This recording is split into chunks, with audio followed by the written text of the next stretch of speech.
为了帮你，我替你出嫁抽喜，受尽天下霸凌，没想到你竟然如此蛇蝎。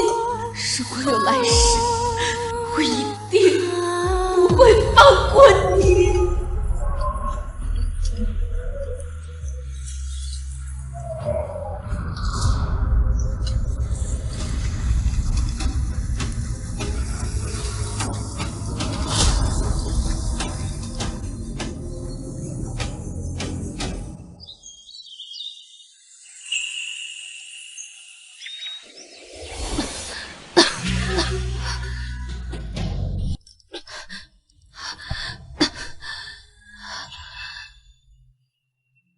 这不是我出嫁之前入了10几年的闺房吗？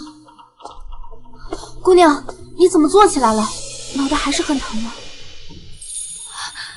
还有3年前溺亡在沈寒宫中的银杏。二太太也真是的，大姑娘晕倒，她着急去扶，把姑娘你给推在了柱子上。三姑娘烫伤的时候也没见她这么担心，不知道的还以为大姑娘是她亲生的呢。她可不就是二太太亲生的？什么？等等，二太太撞我，不是在出嫁前发生的吗？难道我重生了？重生在出嫁之前？银杏，现在是哪一年？姑娘，您没事吧？现在是大庆3年。大庆3年？要不奴婢再给您找个大夫瞧瞧？不用，太好了，我真的重生了。祖父还活着，父亲还活着，表兄还活着，太好了，一切都还来得及。重生？二姑娘这是烧补？二姑娘，二姑娘，你还好吧？大姑娘差我来问一问。是上辈子怂恿我给沈寒下药的丫鬟。大姑娘醒来后一直在哭，大姑娘那么好，姑娘可一定不能看着她跳这个火坑啊！是吗？是啊，奴婢倒是有个好办法。什么好办法？晋阳王府要大姑娘去冲喜，可要是大姑娘身体不适，上不了花轿，晋阳王府也不能来应。混账！晋阳王府都是蠢人吗？今日长姐才去了大昭寺，回来得知要冲喜就病倒了，上不了花轿，你还不如直接让我去晋阳王府给她退亲来的坦荡。姑娘息怒啊，奴婢也是担心大姑娘，奴婢还以为姑娘会甘愿为了大姑娘背负几句骂名呢。这是只背负几句骂名的事吗？晋阳王世子急需冲喜保命，长姐不愿意嫁大可以退婚，王府总能找到愿意嫁的。我偷偷摸摸给她下药，明日花轿来了接不了人，耽误了谢归墨世子冲喜。她若没事便罢，她若不幸毒发身亡，晋阳王府和叶贵妃岂能轻饶了我？上辈子和谢归墨有婚约的不是我，而是沈寒。晋阳王府是大庆朝唯一的异姓王，深得皇上信任。沈寒突然和他定下婚约，不知道多少人羡慕。直到二皇子出宫狩猎，晋阳王舍命相救，自己昏迷不醒。晋阳王府病急乱投医，只好把希望寄托在冲喜上。晋阳王世子命悬一线，沈寒担心的睡不着，便去了大昭寺上香祈福。不小心撞到了大昭寺的签筒，掉出来一支下旗。签文上说，3日之内她若嫁人，必克夫守寡。沈寒转身回府，回来的时候正好撞见人送凤冠霞帔离开。我唯恐签文应验，便听信他身边丫鬟的谗言，对他下药，助他逃过此劫。没想到最后下药的事情传了出去，说我嫉妒长姐婚事，竟向他下药，闹得京城人尽皆知，惹得晋阳王府和叶贵妃勃然震怒，竟然让我替长姐出嫁冲喜。现在想想，一切都是他们的算计，害死我的知己，害我惨死。沈寒，这一辈子我一定不会轻饶你。银杏，给我长他的嘴，让他好好长长记性，什么话该说，什么话不该说。什么？二姑娘，我可是大姑娘送来的人，你凭什么打我啊？把他给我扔出去！什么时候你一个奴才，也敢在我面前作威作福？怎么，我的话你都不听了吗？把她拖出去。干什么？你们放开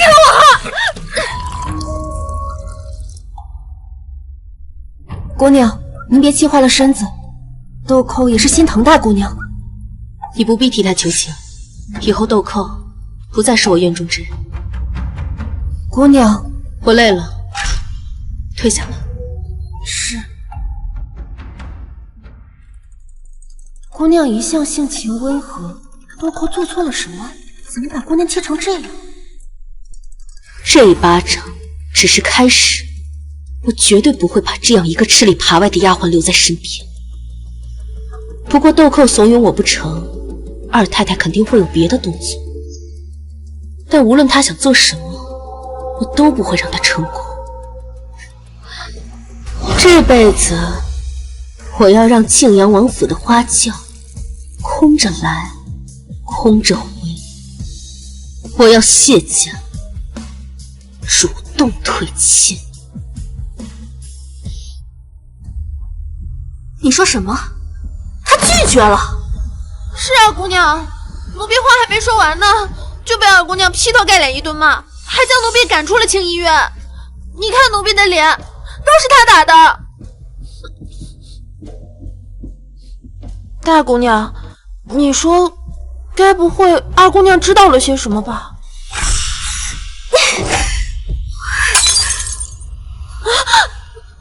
臭货！我教过你什么该说，什么不该说。是，去，把二太太给我请过来。是。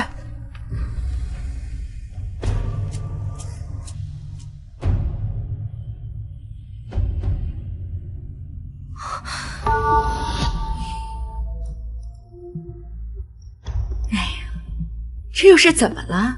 发这么大的脾气？哎，二婶啊，二妹不知怎的又突然反悔了，她说又不给我下药了。怎么会突然改变主意？是不是你传话传得不够清楚？不是的，二太太，是二姑娘。她昨日撞到头以后，就跟变了个人一样。奴婢，难不成撞头把头撞傻？二婶，我不要嫁给泾阳王世子，他现在可还昏迷着。我若是嫁过去，那就是守活寡呀！我不要。好了好了，乖，别哭了，二婶替你想办法，好吗？你去把老夫人请过来，就说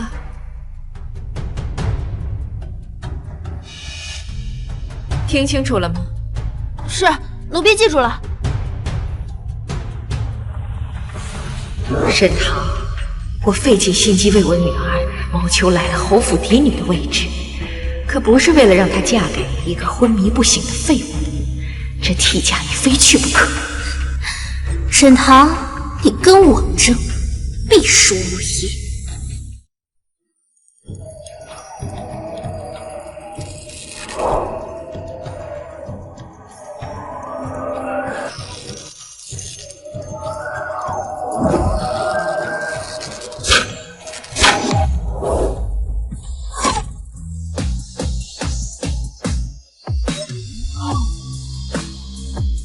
哎呦，谢世子，这是不装病了？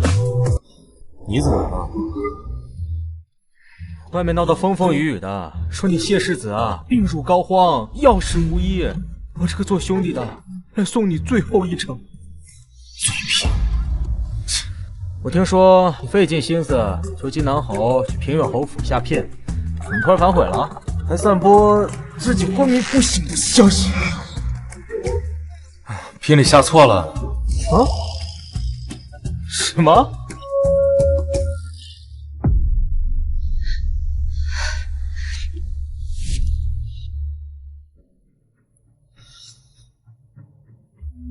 既然你这么讨厌我，那我以后不再怕你。姑娘，姑娘醒醒！姑娘，怎么了？姑娘不好了，大姑娘吐血晕倒了。什么？怎么会晕倒了？听说大姑娘醒来后身子不舒服，二太太特意吩咐小厨房做了碗燕窝送过去，结果大姑娘吃了没2口就突然吐血，然后昏死了过去。现在二太太还派人把豆蔻抓了起来。该来的还是来了，我就知道他们不会轻易放过我。替我更衣，走吧，我们去好好会一会这个二婶。好端端的，孩儿怎么会突然吐血昏迷不醒？说，是不是你做的？母亲，别气坏了身子。这个丫头嘴硬得很，不用点刑是不会说实话的。那就用刑，在我眼皮子底下，还敢做这种下作的事情！当我们平原侯府的规矩是摆设不成？不要！我说，奴婢说，是二姑娘让奴婢在燕窝里下毒的。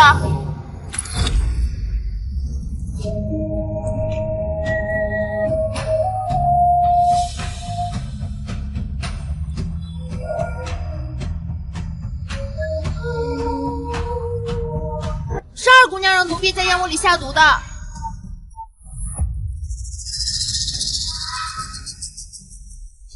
你少血口喷人了！姑娘何时让你下药了？明明是你出的馊主意，姑娘不同意，才愤怒打了你一巴掌。老夫人明鉴啊，奴婢跟大小姐无冤无仇，怎么会害她？就是二姑娘，是她让奴婢下药的。她不想大姑娘去冲洗，怕她守寡。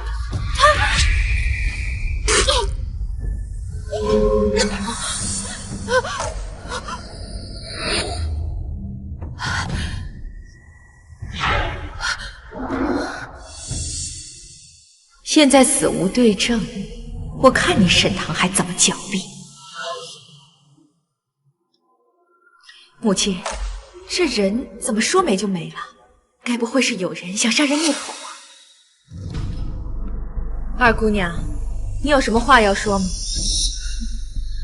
拿豆蔻的命让我百口莫辩，当真是够狠。看来二婶是对豆蔻说的话深信不疑了。难道不是你指使的豆蔻吗？你向来心疼长姐，不想让你长姐守寡，但也不能……二婶，你说笑了，我是不想长姐守寡，可要在我和长姐之间选一个的话，二婶觉得我有这么大度吗？祖母，建阳王府的花轿明天一早就会来接人，长姐病倒了上不了花轿，这冲洗又耽误不得，若是逼我替嫁怎么办呀？我若是真有牺牲自己的决心，大可以直接站出来，又何必给长姐下药呢？都说是药三分毒，这要是把握不住量，一不小心把长姐给害死了，我实在没二婶想的大度。二婶若是执意觉得是我指使的豆蔻，我也无话可说。但是我丑话说在前面，若是二婶想让我替嫁，是我做不到。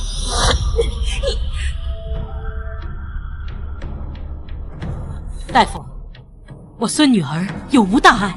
大姑娘中的毒发作剧烈，倒不致命，就是得昏睡上3日。什么？昏睡3日？她明儿就得嫁人了，这可如何是好啊？可有什么办法让大姑娘快点醒来？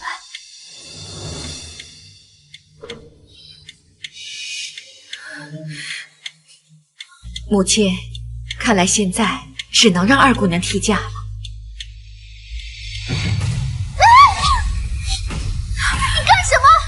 你干什么？老夫先告辞了。够了，这到底是怎么回事？你在装病？对不起啊，长姐，本想给你喂药的，一不小心没拿稳。祖母息怒，我不是不愿意给建阳王冲洗，也不是怕守寡，孩儿只是怕在大昭寺请的亲应验了，怕给建阳王克死。祖母，我这才……母亲，孩儿有此顾虑也是很正常的。什么顾虑？靖阳王世子伤重不治，要冲洗。我们平远侯府明知道嫁女儿会有守寡的风险，还是送女儿上花轿。要冲洗不成，靖阳王世子救不活。靖阳王府还能怪我孙女儿克死了他世子不成？靖阳王、靖阳王妃不是这种蛮不讲理的人。母亲，我知道他们不是蛮不讲理的人，可您就忍心寒儿出嫁就守寡吗？祖母，求你了！做冲喜管用的事，青天剑。晋阳王信了，并亲自登门，我能怎么办？晋阳王是不会逼我们平远侯府嫁女儿的，可这回不嫁人，亲事必退，只会连着平远侯府所有的姑娘们都没人敢娶。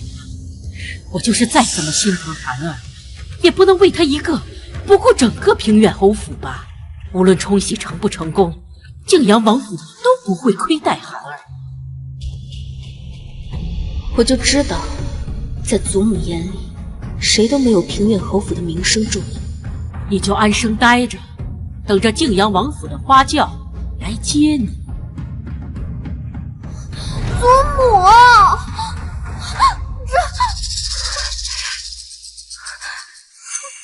让你替嫁，有什么可不情愿的？二婶，你这话说的，要嫁给晋阳王世子冲喜的是长姐，又不是我。二婶为何只心疼长姐？难不成你们之间……二太太不好了，宫里派人来传话，叶贵妃请您进宫一趟。愣着干什么？还不扶小姐去休息？是。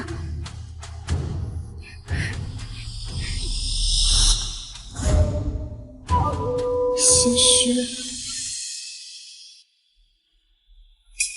他刚才那么说，难道是发现什么了吗？不会的，别多想。我去宫里一趟，你好好休息。我女儿的东西，你休想抢走。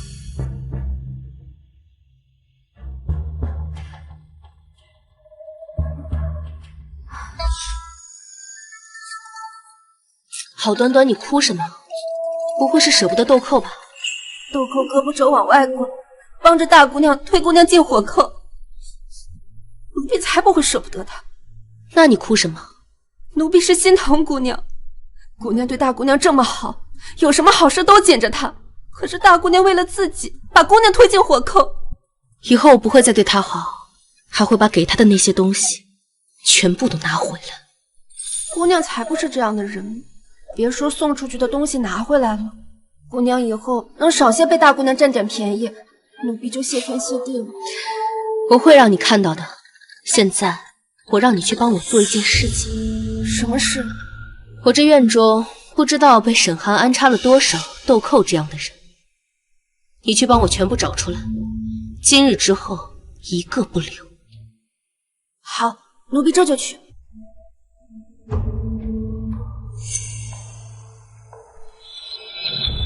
姑娘这一生忧思多虑，命途多舛，需静心凝神。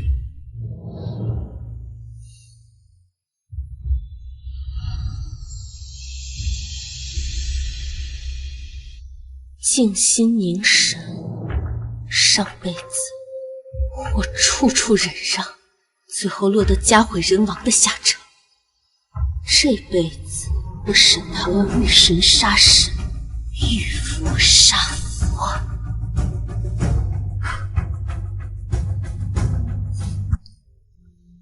这盏灯你拿着，等我上门提亲，你就知道我是谁了。我不会让你等太久的。姑娘，出大事了！叶贵妃让你给晋阳王世子冲喜。你说什么？叶贵妃怎么会让我冲喜？丫鬟们是这么传话的。老爷在松鹤堂，让你过去。明明我这辈子没有给沈寒下药了，叶贵妃为什么还会要我替嫁？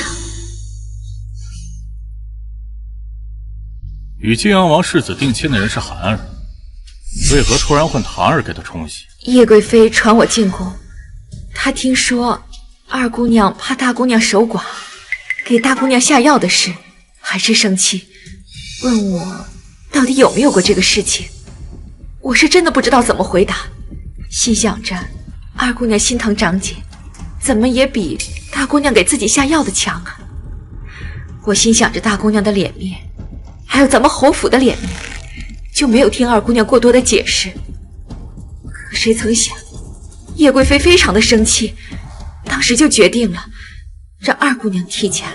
这件事我不同意，明日出嫁的依旧是寒儿。可我已经答应了叶贵妃了。我平远侯府嫁哪个女儿，还轮不到她叶贵妃做主。可是叶贵妃决定的事情，想必皇上也知道了。如果明日轿子上不是二姑娘，那我们平远侯府可就是欺君之罪啊！我自会和皇上请罪。父亲，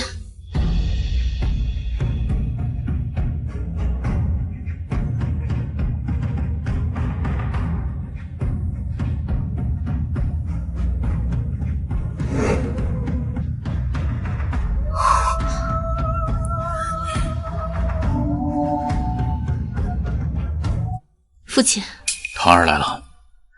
父亲，刚才在门口，女儿听到二婶想让我替长姐出嫁。别担心，父亲不会让你受委屈的。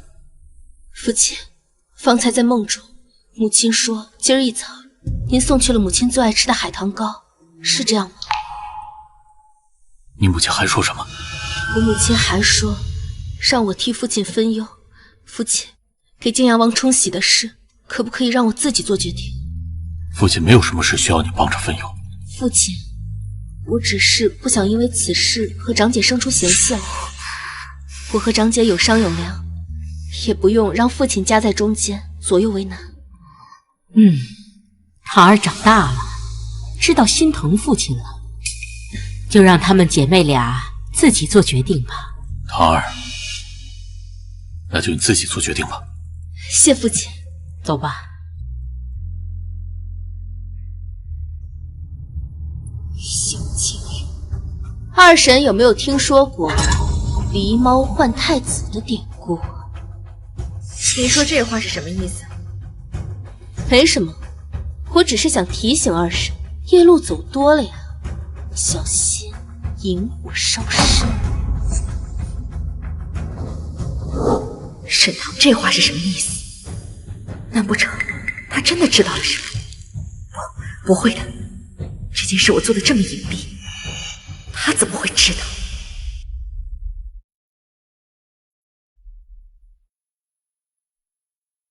姑娘好像和以前不太一样。哪里不一样？好像变了一个人。以前的姑娘总是处处维护大姑娘，对二太太也是极好的。被鹰啄了眼睛，这再瞎的人也该清醒。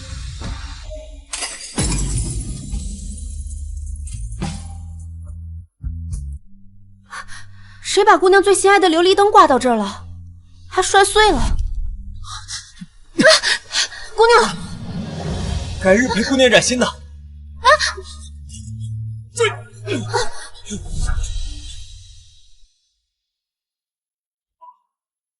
昨日北风将碎，落纷飞。对不起，我是来找赵策和钥匙的。这盏灯你拿着，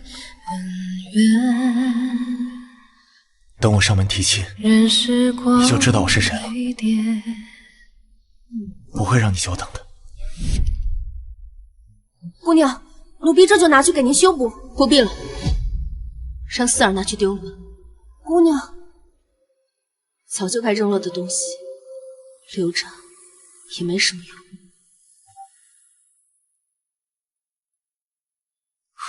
世子爷，这是灯铺掌柜送来的。灯铺掌柜说是平远侯府送去销毁不要的，他发现是世子爷你亲手做的，就托我来问一问，您还要不要？留下吧。是。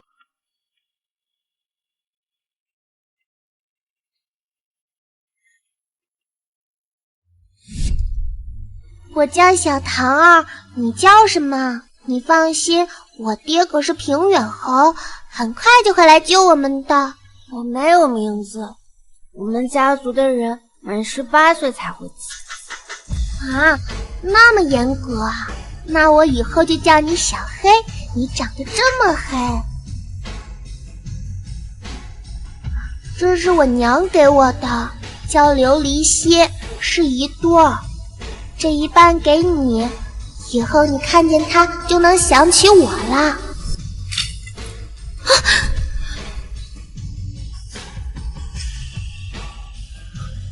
改日陪姑娘染新的。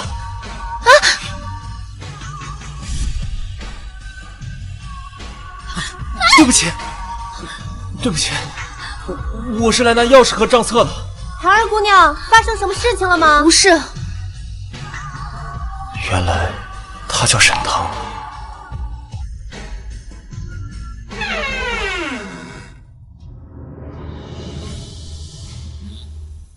侯爷有令，让世子爷即刻启程前往襄阳，不得有误。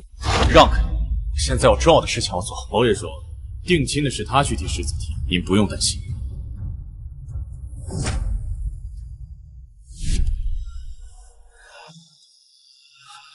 世子爷，你可算回来了。定亲的事情提了吗？提了，但是侯爷提错了。侯爷问错了人，把要和世子定亲的沈二姑娘认成了平远侯府大姑娘。现在外面都知道您要和平远侯府的大姑娘沈寒定亲了。你要毁掉和平远侯府的婚约，还望陛下成全。胡闹！更帖已下，定亲之事已成事实，怎可取消？如果你执意如此，替朕去办一件事，办好了，你的婚事朕让你全权做主。谢陛下。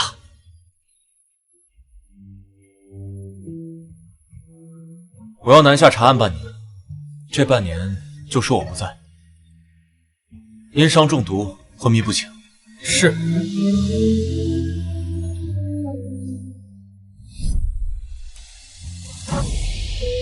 小唐，这次我一定要娶你。这个该死的沈棠，父亲竟然让他自己做主，他就是不想替我冲喜。那盏茶绝不是意外，不想替嫁是吧？哼，你不去也得去，去把嫁衣给沈棠送去。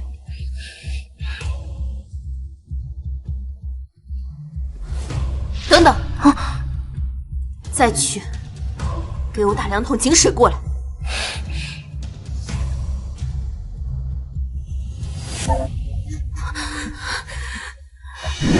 沈棠，那天上花轿的一定是你。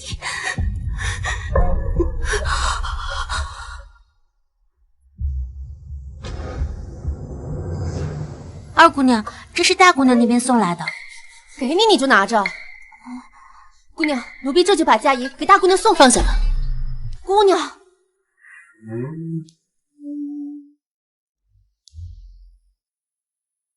明知送不回去，又何必白跑一趟？大姑娘如此算计，姑娘没和侯爷告状，还要和他商量。可他呢，直接把嫁衣送回来了，这是商量吗？这是明摆着决定要让姑娘嫁过去啊！这嫁衣我会穿，但靖阳王府的花钱不会再上。他们一而再再而三的算计我，真当我还像以前那样那么好拿捏？这都什么时辰了，还不给二姑娘梳妆？今天不是我家姑娘出嫁，凭什么要让我家姑娘梳妆？这都是老夫人的意思。昨夜大姑娘受了风寒，今早没有醒过来。再说，贵妃娘娘已经下旨，要二姑娘替姐出嫁，这于情于理，二姑娘都应该去。好一个于情于理！她沈寒是平远侯府的姑娘，我沈棠就不是了吗？二姑娘要知道一荣俱荣，一损俱损的道理。大姑娘出生时差点被母亲掐死，这也是老夫人心疼她的地方。二姑娘从小得母亲宠爱，更应该让着点她。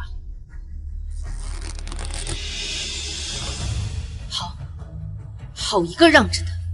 银杏，伺候我梳妆。可是姑娘，石泉娘娘还没来。来不了了，亲事本就办得仓促，二太太忙得脚不沾地的，把请十全娘娘的事儿给忘了。就这么穿吧。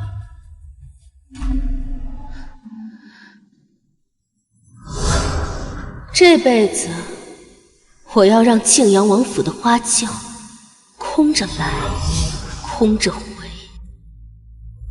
还有你们对我的所作所为，我要通通拿回来。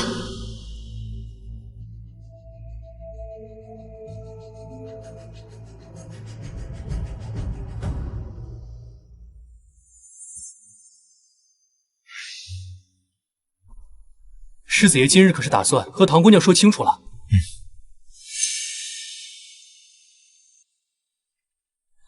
太好了，咱们世子爷和唐姑娘这对苦命鸳鸯，终于可是能在一起了。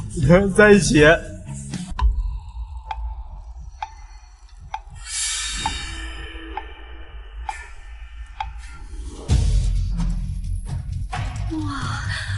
太神奇了呀！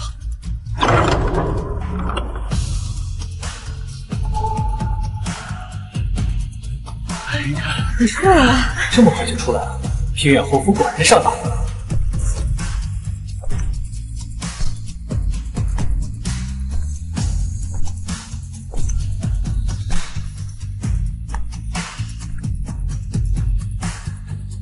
请新娘上轿。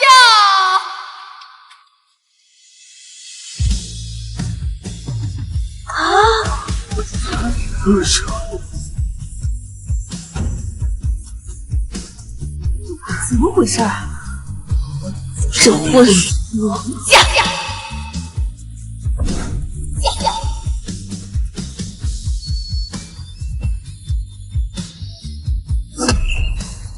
二姑娘这是做什么呀？婚礼还没成，怎么能掀盖头呢？揭了盖头，才方便和静阳王府的人说话。今日我平远侯府不会有人上你静阳王府的花轿，请回吧。二姑娘胡说什么呢？静阳王世子还等着冲喜，有什么话闪二姑娘进了静阳王府大门再说也不迟。二姑娘别忘了，静阳王府可是唯一的异姓王。静阳王府的权势我知道，不用孙妈妈提醒。今日我不会上这花轿，是因为世子压根儿就不需要冲洗，他很快就会醒过来。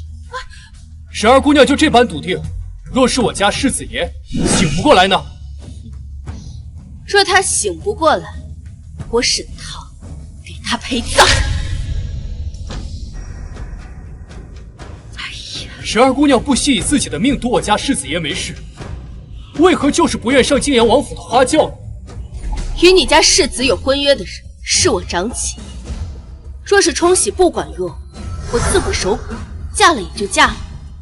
可你家世子不会有事，那我们姐妹以后还如何相处？长姐是我在这世上最亲的人，我不能明知道你家世子不会有事，还抢他的婚事。世子爷眼下昏迷不醒，沈二姑娘凭何笃定我家世子爷就一定没事了？我们奉命前来迎亲，沈二姑娘仅凭三言两语就想让我们回去，王爷降罪，我们担待不起。不管怎么说，是非要让我上这花轿不可了。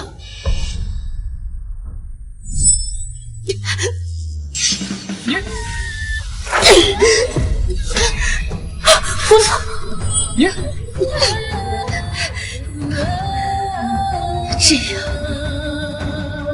我就和景阳王交差了。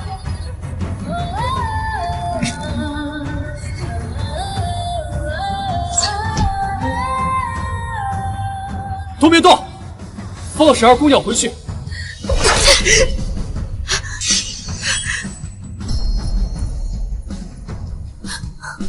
姑娘，快扶我去祠堂。是。世子爷，先回府。是。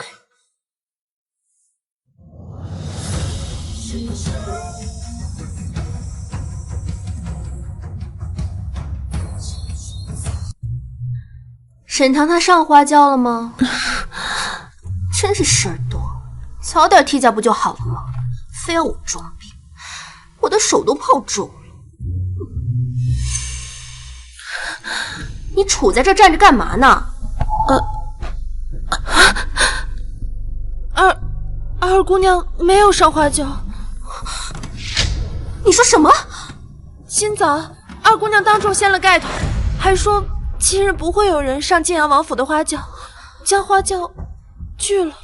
沈堂是疯了不成？连晋阳王府的花轿他也敢拒？要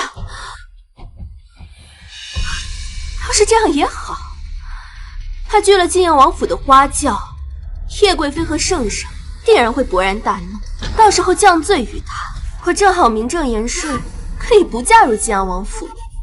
那姑娘，我们现在该怎么办？去祠堂送他最后一程。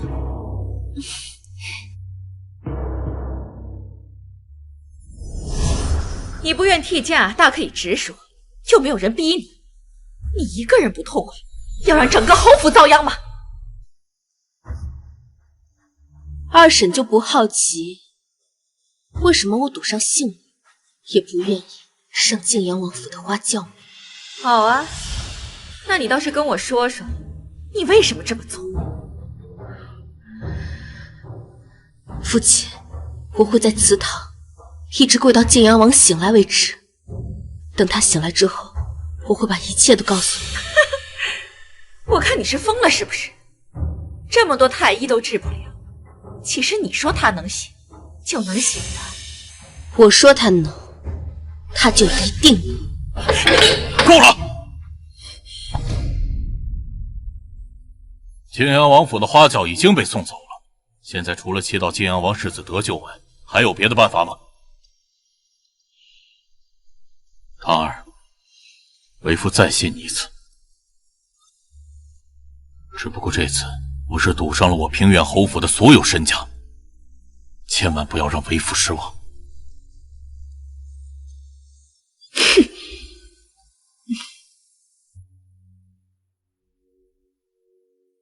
这个沈堂怎么这么笃定晋阳王世子会醒过来？难不成他知道什么？不可能，连太医都说无药可医的人，怎么可能会醒过来？一定是他在虚张声势。等过了今晚，我看你还怎么跟晋阳王府交代。哼！姑娘，若是晋阳王世子有个三长两短，姑娘您可就……谢桂墨他不会死，我也不会死，他一定会醒来的。被害失踪的大哥，被活埋的二哥，我必须尽快让父亲相信二房包藏祸心。只要能让父亲相信，哪怕只是埋下一颗怀疑的种子，这皮肉之苦我就没有白受。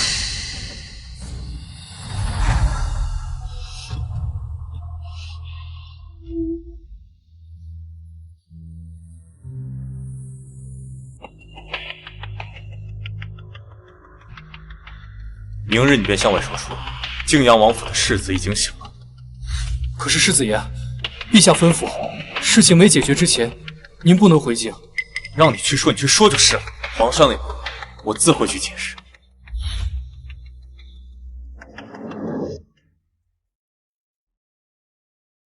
狄姑娘，我家世子为你实在是付出太多了，你们何时才能修成正果？请苍天成全这对苦命鸳鸯吧。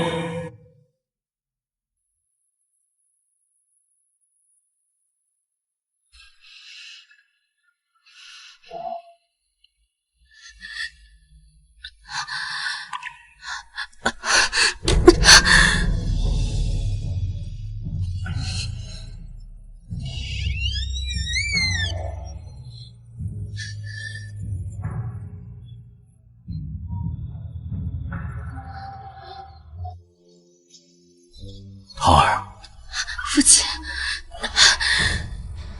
泾阳王世子醒了。他醒了？明明前世谢桂墨是成亲第2天才醒的，这一世怎么会提前这么多？怎么人真的醒了，你反倒一副不敢置信的样子？没什么，女儿只是没有想到他竟然这么快就醒了。唐儿，你是怎么知道世子一定不会有事的？父亲，若是我说这一切都是母亲托梦给我的，你会信吗？昨日母亲她托梦给我，她说今日晋阳王他一定会醒，她让我不要替嫁，否则遗患无穷。女儿原本也是半信半疑，可是这是她同我说的所有的事情中最普通、最微不足道的一件事情。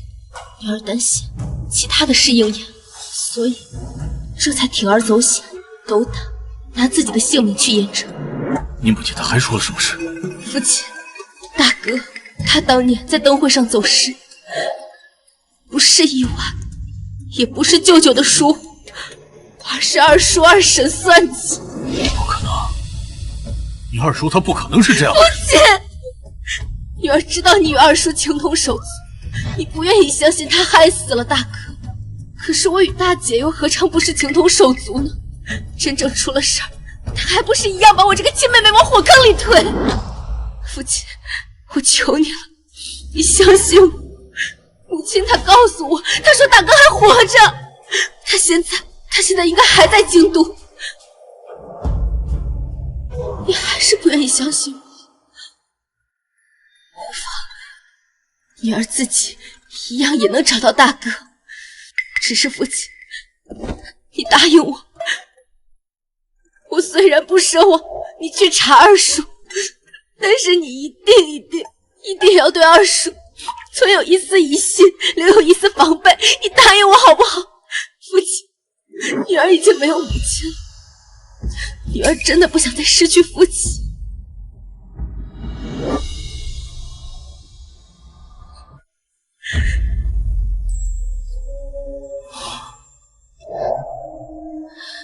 父亲，母亲还让我告诉你，你的玉佩落在她坟前了。姑娘这是何苦呢？世子也醒了，可是您却遭罪了。只要让父亲能相信我，这一切都值得。桃儿，这件事情我从来都没有跟别人说过，你是如何知道的？父亲愿意相信堂儿说的话了。你母亲她还说了什么？母亲她还说，大哥他还活着，就在我们身边，大哥就是我们认识的人。桃儿，在没有找到人之前，这件事不要告诉任何人，让爹好好缓缓。是。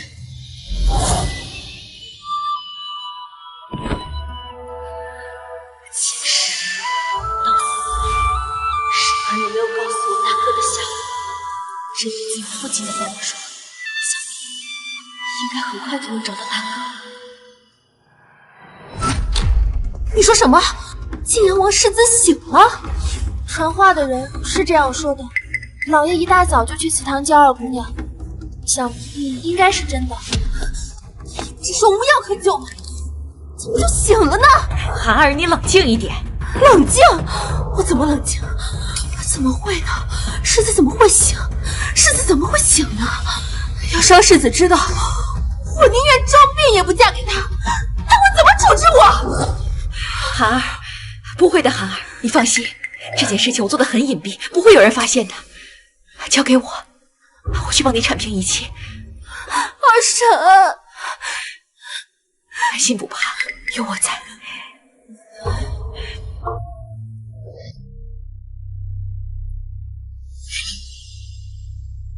二姑娘，老夫人让你去松鹤堂一趟。扶我去松鹤堂。姑娘都伤成这样了，老夫人就一点都不心疼姑娘您吗？是二太太要求的。那姑娘还去？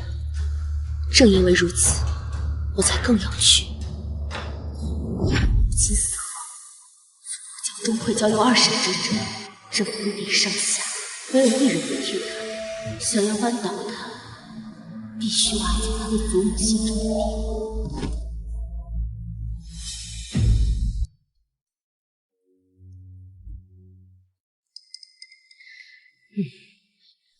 给祖母请安。你伤成这样，怎么还来祖母这儿啊？我知道今日的拒嫁之举惹恼了祖母，祖母派丫鬟来找，不敢不然。你怎么知道晋阳王世子不用冲洗也没事儿？是啊，妹妹，难不成你早就知道，所以在这里演了一出戏？梦里母亲告诉我的。梦里的事你也信？就为了这个梦，让我们整个侯府遭殃吗？我信的是我自己的母亲，不是别人，是一个在我最受伤的时候还能保护我的人。你母亲生前最疼你，你听她的也应该。但是妹妹，你好歹也要告诉我们大家一声，而不是在这里自己擅作主张吧？让我替嫁的时候，不是也没人找我商量？若无别的事，我就先告退了。快，扶姑娘回去。姑娘，快，扶姑娘回府。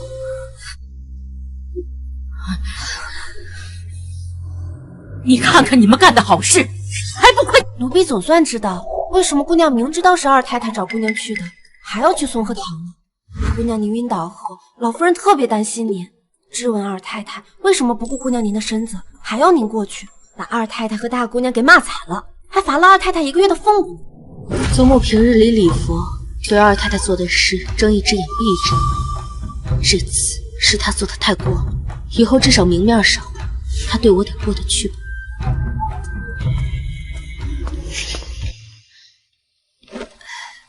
二姑娘在松鹤堂晕倒，老夫人呢心疼坏了，见您迟迟未醒，她老人家不放心，吩咐奴婢过来瞧瞧。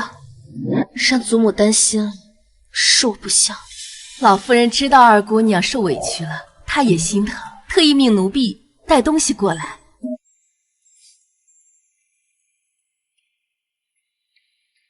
这些呀，都是老夫人赏给二姑娘的。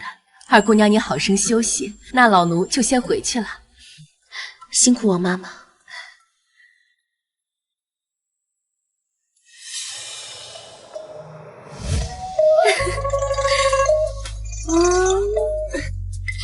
娘的镯子，祖母赏我了，你看，好看吗？好看。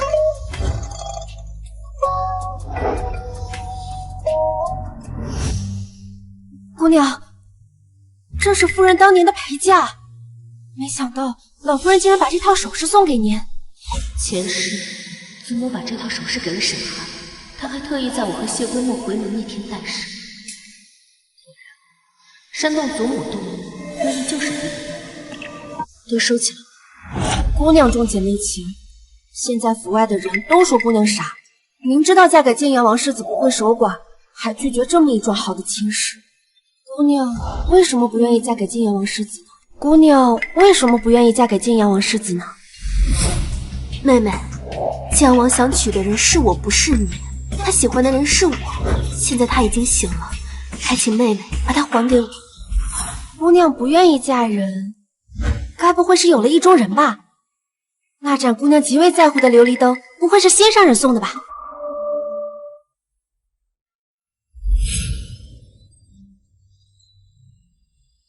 等我上门提亲，你就知道我是谁了。姑娘，刚才街上玉器铺子送来一个锦盒，说是捡到姑娘扔掉的花灯碎片，觉得可惜，几个老师傅花2天时间修补好了，说这次修好以后都不会开了。玉铺子用金丝银线修补的，肯定坏不了。都扔了吧。姑娘，都破成这样了，拎出去，岂不是遭人笑话？以梁氏为人，前世为了一个看不见脸的男人魂牵梦萦，结果嫁给谢归墨后，她再也没有出现。后来嫁给谢归墨，所有的感情都在那4年就消磨殆尽。世界怎么会因为一盏霓虹灯在起伏？上天给我们重来一次的机会，你看着我的世界观，就让这些事随风而散。林仙姐，有扔吗？拿去扔了吧。哎，等等，还是交给我吧。万一姑娘只是一时之气呢，扔了可就找不回来了。一盏灯而已，占不了多大地方，还是留着吧，以防万一。世子爷，锦盒给唐姑娘送去了。世子爷，属下还是不明白，您为什么不跟唐姑娘说清楚呢？您当初明明是去求娶她的，只是侯爷认错了人，下错了庚帖，才将您和沈家大姑娘定了亲。陛下命我去查叶贵妃娘家她莫赈灾款一案，在事情没有查清楚之前，我不能暴露身份。明日你便去平远侯府把亲事给退了，待事情处理完成，我自然会向她解释清楚。是。姑娘伤还没有完全好，过几日再去给老夫人请安，老夫人是不会怪罪的。今天必须出府，我还有要紧事要去找外祖母。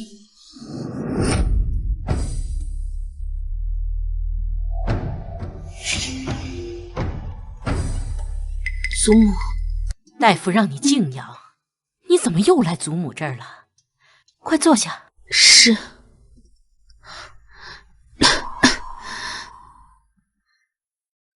一点小伤而已，不碍事的，老祖母担心了。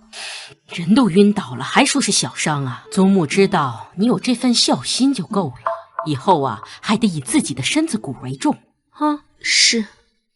母亲，我刚刚去看了大姑娘了，她昨日回来染了风寒，这人呢消瘦了一大圈儿，我这看着都心疼。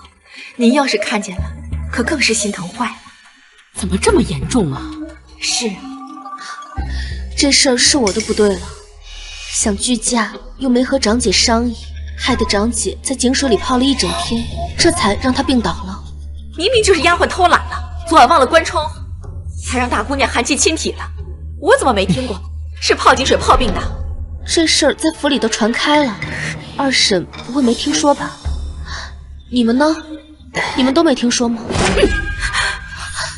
什么时候平远侯府竟然养出这样一个弄虚作假的女儿？母亲，你息怒，要怪就怪大昭寺那支签不好，说是克夫，要不然大姑娘断不会出此下策的。偏偏抽到这么一支晦气的签，说不定是有心之人为之吧。二婶，你这话是什么意思？难不成这事儿还是我做的不成？哎，我可没这么说，我只是提醒母亲，提防有心之人罢了。行了，都别说了，事情都已经过去了，靖阳王世子也醒过来了，等着孩儿的病好了，就老老实实的嫁过去。是。老夫人不好了，靖阳王府要推掉和大姑娘的婚事。啊！你说什么？谁乱传的谣言？你敢驾着服务冲到老夫人这里来？不是谣言，侯爷一回府就让李管事清点靖阳王府送来的聘礼，要将聘礼送回去了。侯爷同意退婚了。靖阳王府竟然要退亲，快去请侯爷过来。是。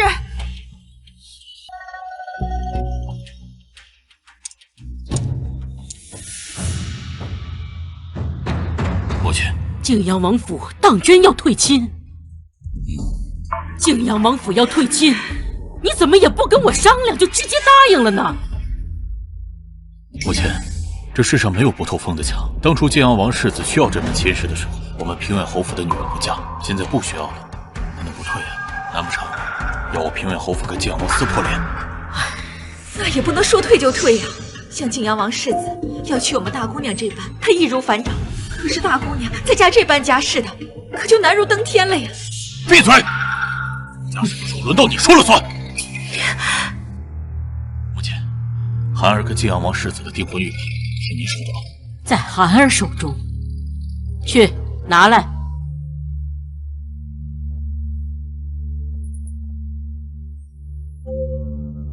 玉佩呢？玉佩被大姑娘摔碎了。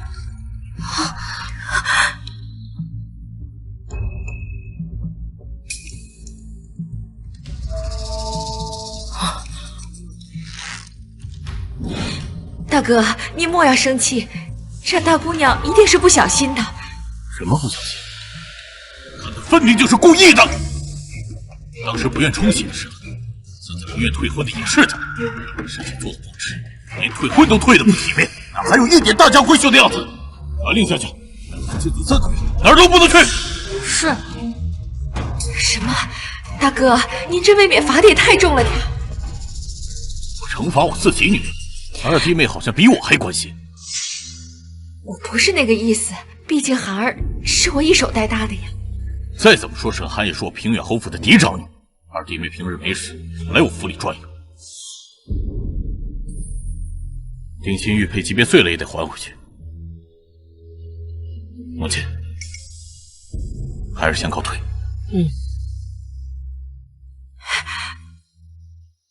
母亲，儿媳也先告退了。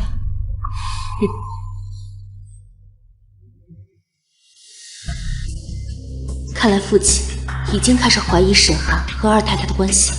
不枉我做了这么多苦肉计。不过晋阳王府怎么会突然退亲？上辈子好像没有这件事。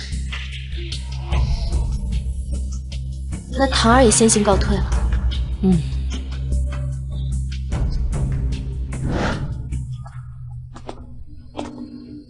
姑娘，我们现在去哪儿？去外祖母家，我有重要的事情要告诉她。是。今日因为我的冲喜，让晋阳王世子醒了，各大世家纷纷打起了冲喜的念头。算算时间，现在永宁伯府应该已经去外祖母家提亲，我一定要阻止这一悲剧的发生。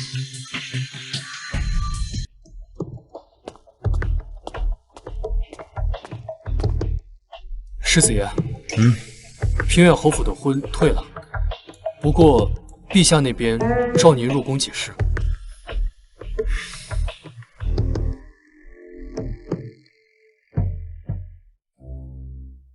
江老爷官拜御史，江家又是诗礼传家，等江姑娘嫁进来了，我们永宁伯府不会亏待她的。好，好。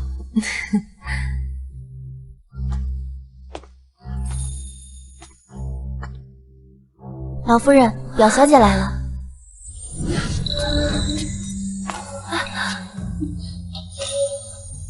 唐儿，给外祖母请了。唐儿，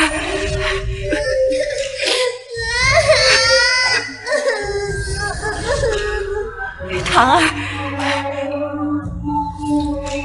快来，让外祖母好好瞧瞧。你不是伤了吗？怎么不在府中养伤，来江家了？唐儿今日前来是替母亲向外祖母和外祖父请安的。江家，对不起你父亲和你母亲。母亲给唐儿托梦，说她并不责怪江家，她让祖母和外祖父保重好身体，也要保护好表妹，免得她被有些黑心烂肝的人给送进了去。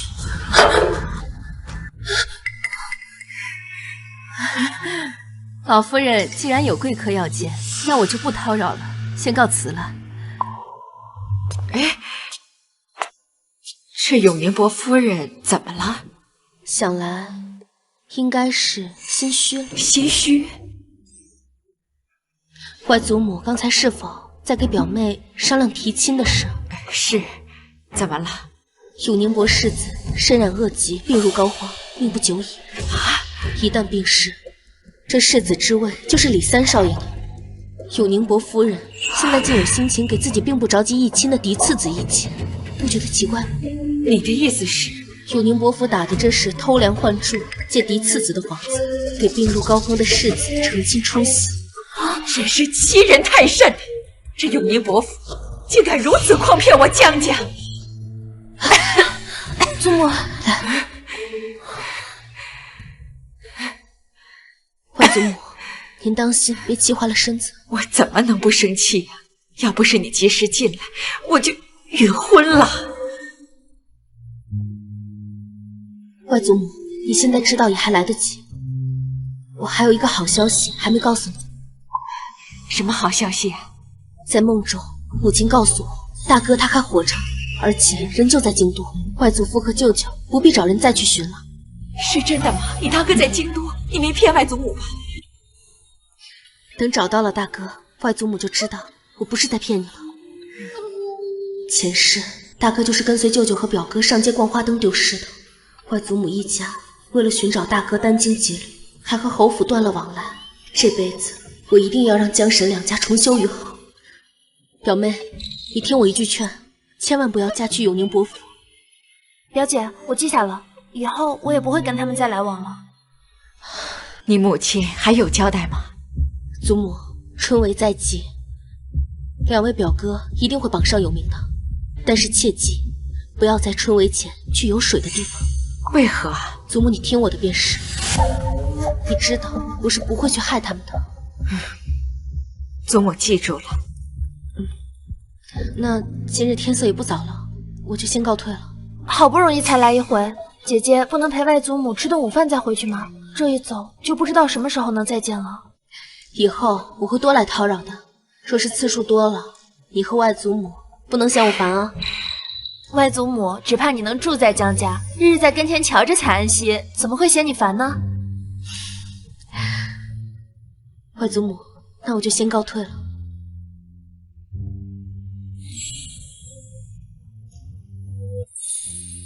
唐姐姐好像跟以前不太一样了，性格变得沉稳许多。哪有人莫名其妙就发生变化？他娘死得早，上面还有一个处处压制他的长姐。他在侯府一定是受尽了委屈。您别难过，没听唐姐姐说吗？有大表哥消息了，只要找到大表哥啊，唐姐姐就不再是一个人，江家跟平远侯府的关系也会缓和许多。但愿如此。你说他娘为何只托梦给唐儿，不托梦给我呢？祖母，我也是他亲娘，我也很想他。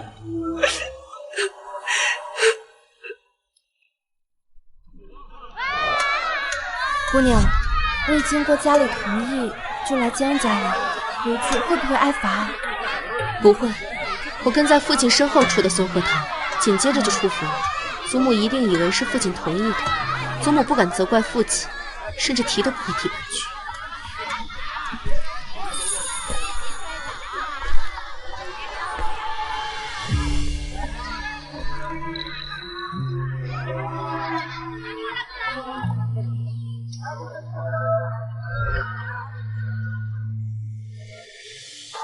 天地若隐秘之间，红尘间。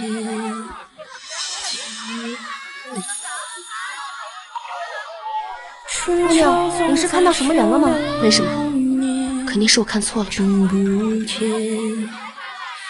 人言，虽遥远，心有梦回。有星星牵。世子爷，差人把这个给他送回去。是。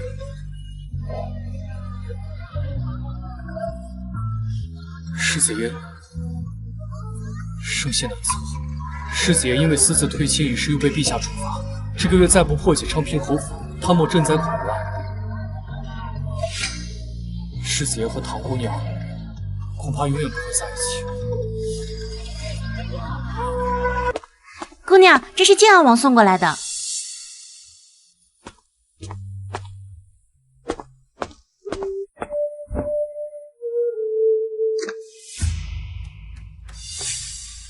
姑娘，这是您成亲那日扔下的金簪，我就说怎么也找不到了，原来是被靖阳王府捡回去了。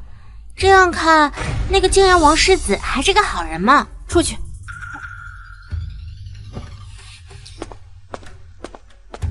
姑娘，您害得大姑娘被退婚，她肯定不会放过您的。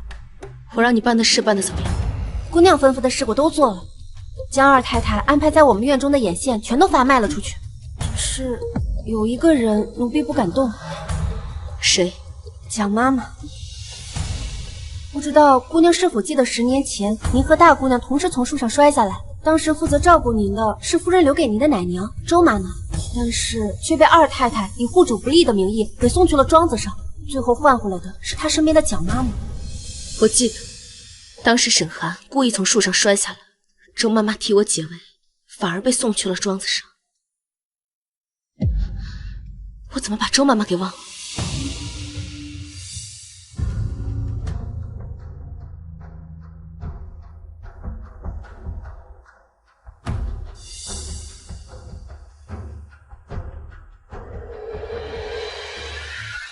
银杏，你快去帮我办件事。来。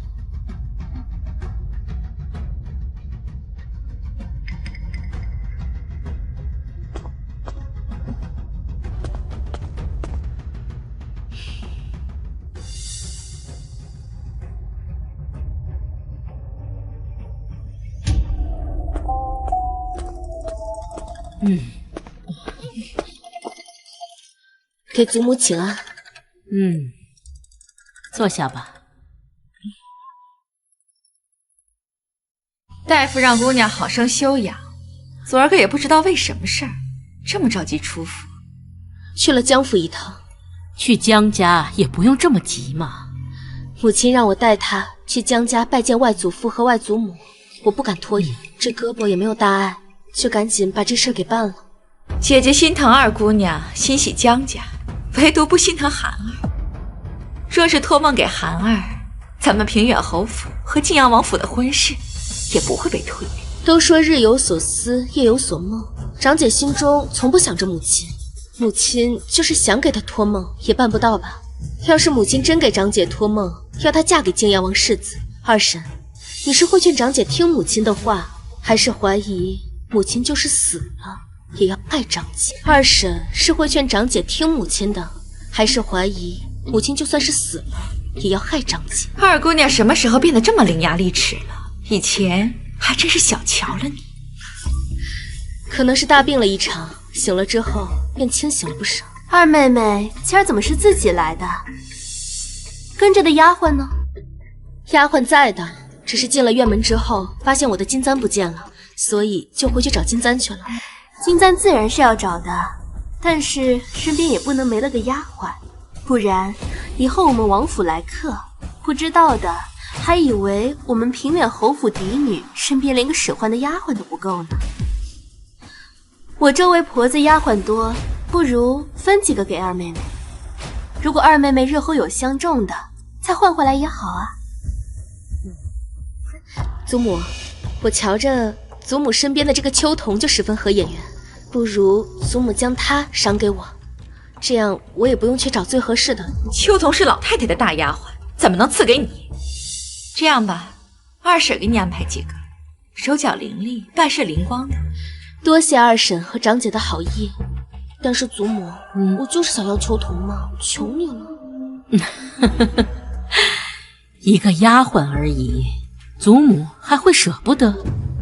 秋桐，以后你就跟着二姑娘吧。是，多谢祖母。该死的沈棠，竟然让我插不上话。不过还好，青衣院里还有个蒋妈妈，就算秋桐去了，也不敢明着和我作对。小姐，怎么了？谁打的？是蒋妈妈的，是蒋妈妈打的。奴婢去找金簪，有个小丫鬟告诉奴婢说看见蒋妈妈在小道上捡了一只金簪，不知道是不是姑娘丢的。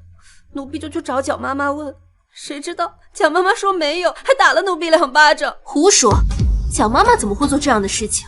长姐怎么知道没有？若不是你见着你。老夫人，奴婢就知道这小贱蹄子来找姑娘告奴婢的状。二姑娘，奴婢没有捡到你的簪子，你要是不信，可以派人去搜奴婢的屋子。是啊，祖母，蒋妈妈毕竟是府里的老人了。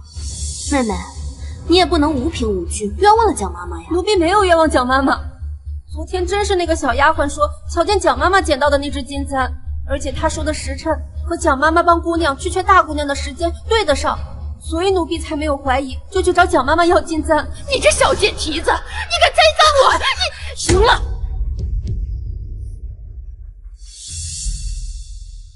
吵吵嚷嚷的像什么样子？都别说了，秋桐，你派人去搜一下，看看到底是怎么回事。我还就不信，还有人能在你这个大丫鬟的眼皮底下蒙混过关。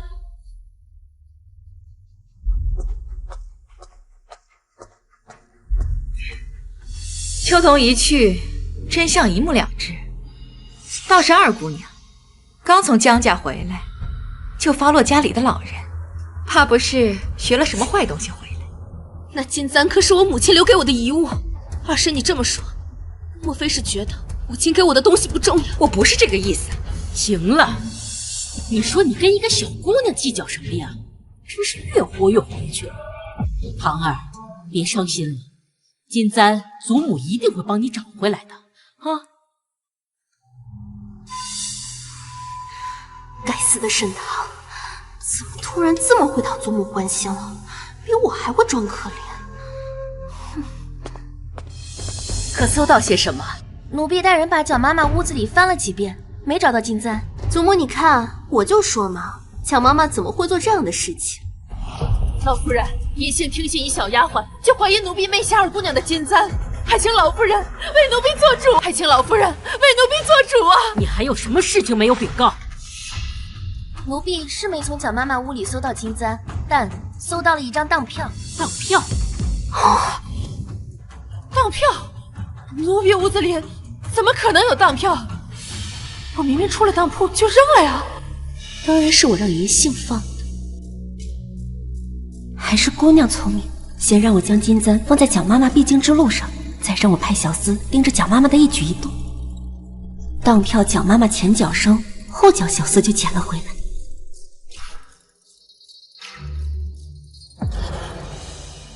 老夫人，这当票上当了根金簪，这是二姑娘所丢的那只。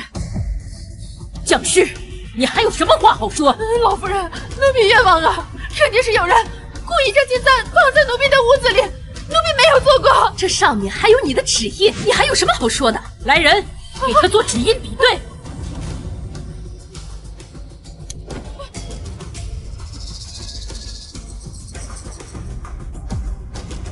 老夫人，这两个指印一模一样。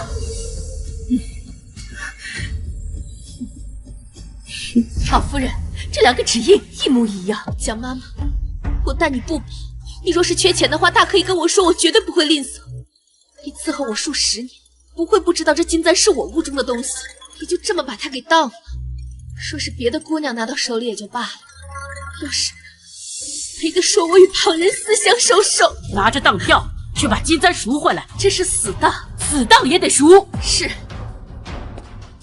你是自己招供，还是我派人拿了当票去当铺问啊？老夫人，奴婢一时鬼迷心窍，奴婢知错了，求老夫人饶命。拖下去，杖责40，发卖。二太太，救我呀！二太太，二姑娘，你撒救，是你撒救啊！沈寒，被我反将一军的滋味如何？你放心，这才只是开始。真没想到蒋妈妈会做这种事情，我真是看走眼了，委屈你了。不怪二婶，是我自己没有看顾好下人。不过如今蒋夫人已经走了，我这府中还缺一个管事的妈妈。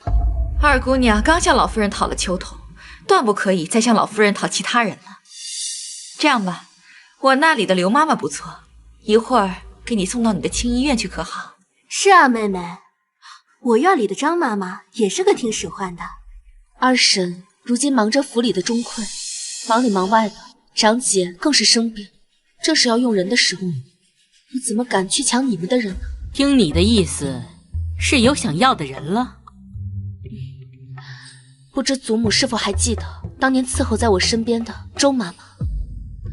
当年她犯了错，被祖母罚去庄子上已10年，如今她应该也知错了。祖母能否准许我把她接回来？不可。周妈妈当时是犯了错才被送出去的，怎么可以再接回来？当年长姐受伤，负责照顾她的奶娘也在场，我与长姐拉扯，为何周妈妈能拉得住我，而长姐的奶娘却拉不住她呢？长姐的奶娘都不曾受罚，而周妈妈却被罚去庄子上10年，这样的惩罚难道还不够吗？当年的惩罚确实偏颇了。祖母明鉴，周妈妈不是因为照顾我不尽心才被送出府，而是因为她太照顾我了。这么些年来，我对她不管不顾，就是对她最大的惩罚。如今蒋妈妈犯了错，我府里又正好缺一个管事的妈妈，还请祖母准许我接她回府。快起来！你是个念旧的，周妈妈离开你那么多年了，你还念着她，是你心地好。祖母准了你就是。谢祖母。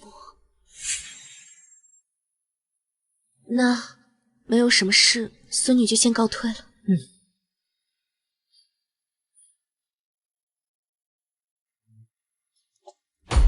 沈棠身边最近到底发生了什么？我怎么觉得他越来越不受掌控？你去查清楚，他最近都接触了什么人？是不是有人给他说了什么？是。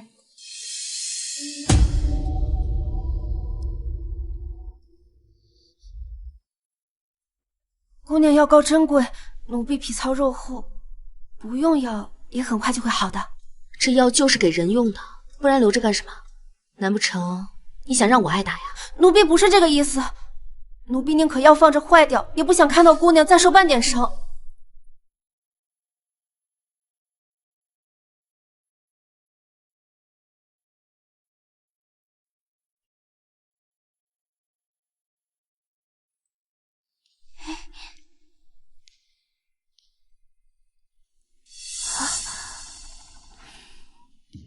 我知道你舍不得离开祖母，你放心，以后跟着我，我不会亏待你。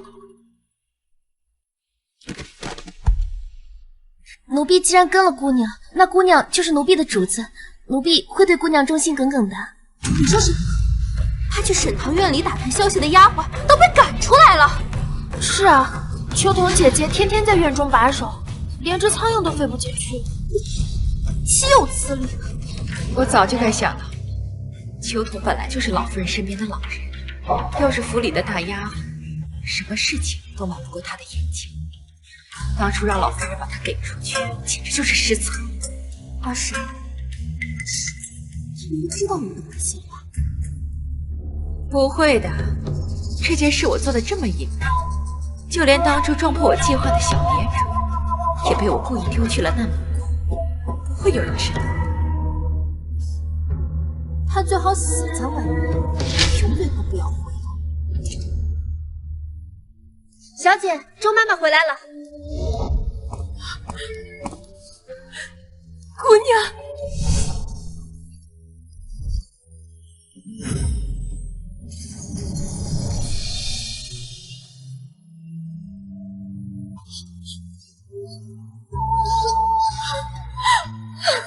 周妈妈。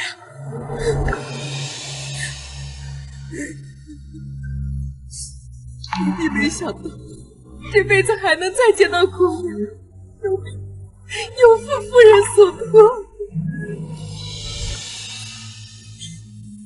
周妈妈，这些年你受苦，我现在才把你接回来，是我对不起你，我对不起你。奴婢被送走的时候，姑娘才5岁，连保护自己都做不到，何况护着奴婢。姑娘长大了，容貌也更像夫人了。夫人泉下有知，肯定很欣慰。周妈妈，我这些年让你在庄子上受委屈了，奴婢没吃什么苦头，只是惦记姑娘，内心煎熬了10年。奴婢以后一定行事谨慎，才不能给别人抓到借口，将奴婢从姑娘身边支开。周妈妈，我跟你说，这次我希望你能帮我。周妈妈，你可还记得你当时生我时的场景？当年大公子在花灯节走丢，夫人受不起这样的侮辱，回来就小产。她生下了孩子后，就跟疯了似的，说自己生了一对龙凤胎，儿子被人偷换了，要掐死大姑娘，是二太太咬死，说她生的就是双生子。老夫人当时恨夫人弄丢了大少爷，只信二太太的，整个侯府没有一个人信她。最终她得了失心疯，被你父亲残忍地关起来，不许她进房门一步，以致她含恨而终。那妈妈可曾亲眼见过母亲生的那个孩子？夫人生产的时候，二太太将房门紧闭，不准我们这些下人靠近半步，就连接生的吻也从人间蒸发，再无踪影。她做的可真绝！啊，妈妈，老奴跟在夫人身边这么多年，我相信她没有疯，她生的肯定是龙凤胎。妈妈，先起来。我相信母亲生的一定是龙凤胎，而且她一定还活着。什么？是真的。我已经告知外祖一家，还有父亲。妈妈，帮我好好想想，大哥身上是否有什么胎记，或者是信物，能让人一眼就认出来的？我记得大少爷小的时候和侯爷长得很相似，而且手腕处有一块铜钱大小的胎记。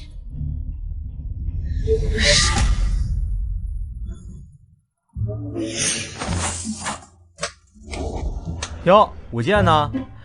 这位是宁王府世子萧恒，刚从塞外回来，我带他呀来跟你见一见。过几天寿王府准备春日宴，你去不去？不去。这可由不得你啊！你母亲跟我们说，绑也要把你绑过去。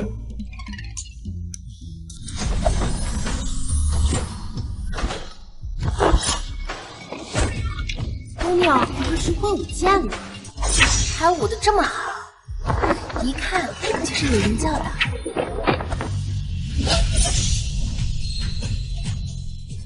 二姑娘，寿王府差人送来请帖，请府里几位姑娘过几日去寿王府参加春日宴。老夫人说你和大姑娘都是大房嫡女，当做表率。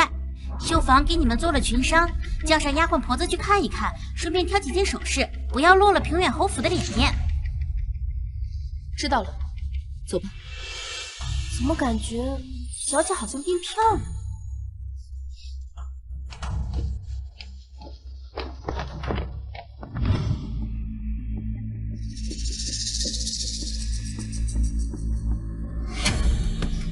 二妹妹，今日你与我坐一驾马车吧。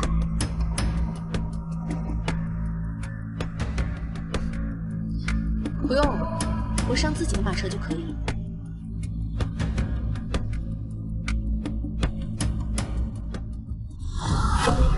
敬酒不吃吃罚酒，那就别怪我不客气。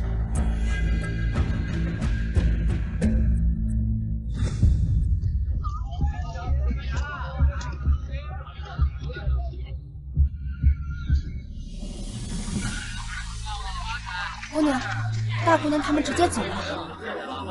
秋头，你去看看他去了哪。是。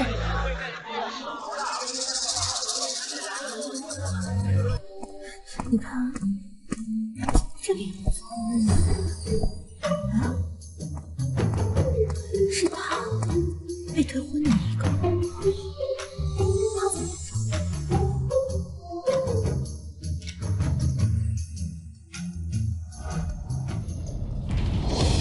这只簪子不错，我要了。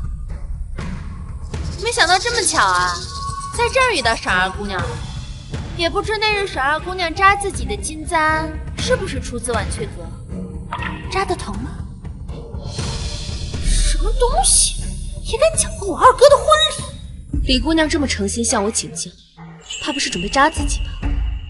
这作为过来人，我最有经验。这只孔雀簪就极好，扎起来也不会太疼。这簪子我不要了。这下可不是你想不要就能不要的了。我不要了，晚翠阁还敢强买强卖不成？姑娘，这簪子都被你拍弯了。这永宁伯府的姑娘不会打算弄坏了这晚翠阁的玉簪，还不想买下来吧？谁说我不买了？刚才我只是没看见，当是沈二姑娘你给自己长姐下药，害她嫁不成泾阳王世子，被泾阳王府退婚，你还有心情出来逛街啊？你就一点都不愧疚吗？愧疚？是啊，有些事情你不做，恐怕就要愧疚一辈子。回去告诉永宁伯、永宁伯夫人，他们若还是不打算歇了，偷梁换柱，打着给李三少爷成亲的幌子给世子冲洗，祸害别家姑娘的话，我会捅给御史台。到时候上达天听，必定让整个朝野都知道你们永宁伯府有多龌龊。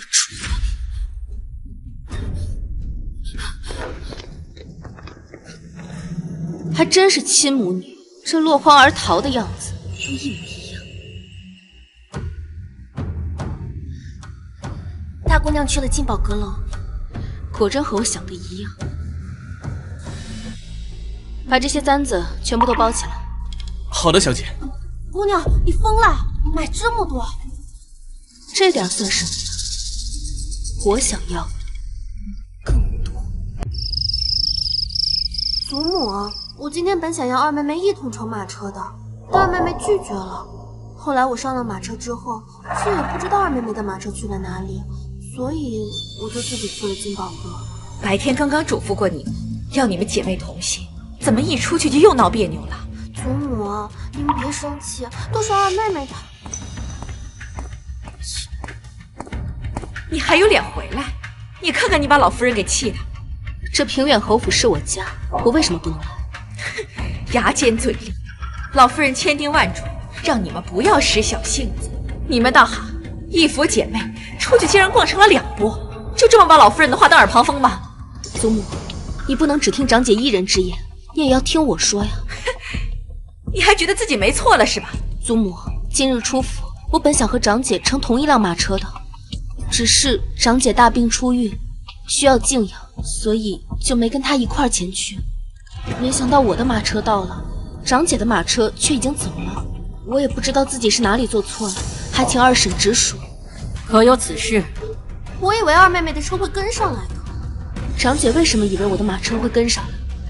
你的马车这么豪华，用的可是塞外良驹，我那匹小小的赤练如何追得上你？我以为你厌烦见到我。是二婶没有调查清楚，二婶错了。祖母，虽然长姐把你的话当作耳旁风，而且还连累二婶误会了我，但祖母也别罚她太狠了。毕竟长姐大病初愈，过几日还要去参加春日宴呢。法朝100篇家规，寿王府春日宴前抄不完，就别出府了。祖母，母亲，大姑娘身子骨才好。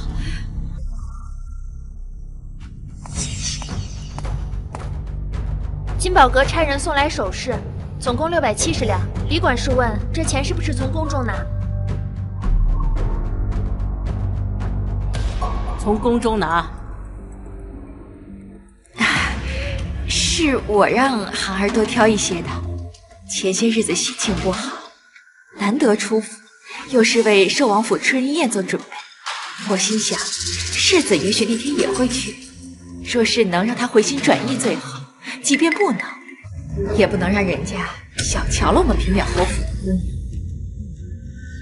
只此一次，下不为例。是祖母。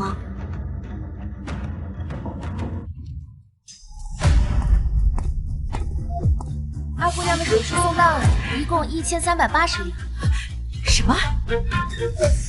谁准你花这么多钱买首饰的？二婶准长姐买首饰，就不允许我买首饰了吗？祖母，我没想让宫中掏钱，也没有想过二婶让长姐买这么多首饰，只是春日宴这么多名门贵女，我不想让别人知道平远侯府的嫡女连件像样的首饰都拿不到。祖母不会责怪你的，既然你大姐姐能买得，你自然也买得。多谢祖母。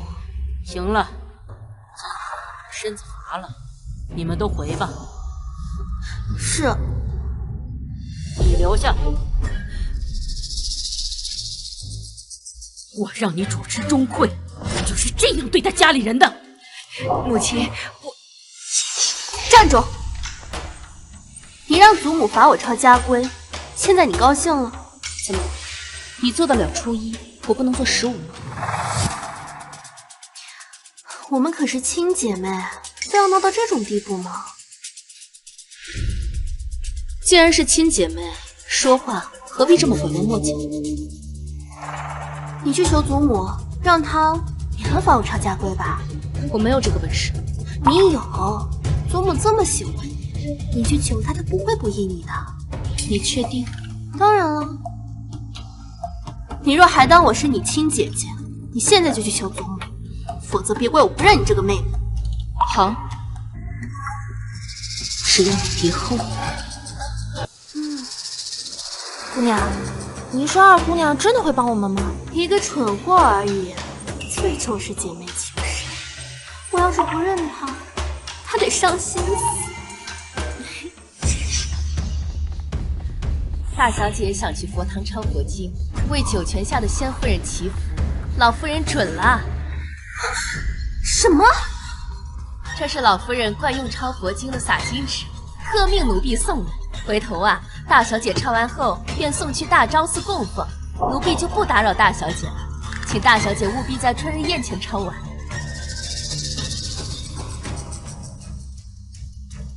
大姑娘，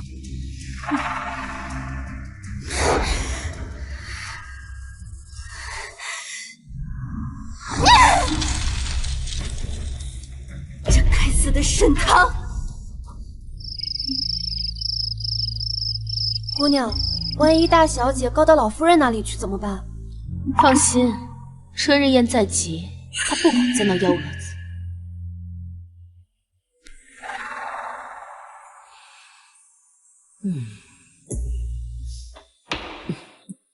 一府姐妹，一荣俱荣，一损俱损。上次我念在你们都病刚好，没有严惩。今日去寿王府参加春日宴，要还是这般任性胡闹，传出你们姐妹不和的流言，就都给我去佛堂跪着反省，听到了没有？是，沈棠记下了。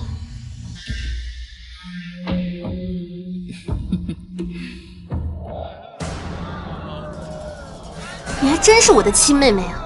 长姐不愿意抄家规，让我去求祖母。祖母不是没让你抄了吗？长姐，你还不满意啊？你，嘘，长姐，这里可是大街上，吵吵嚷嚷的，万一被祖母知道了，恐怕又让你抄家规了。大姑娘、二姑娘，寿王府到了。那妹妹先行告退了。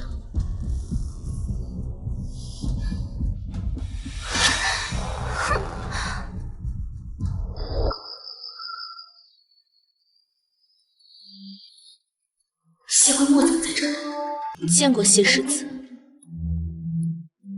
好可怕！谢世子啊！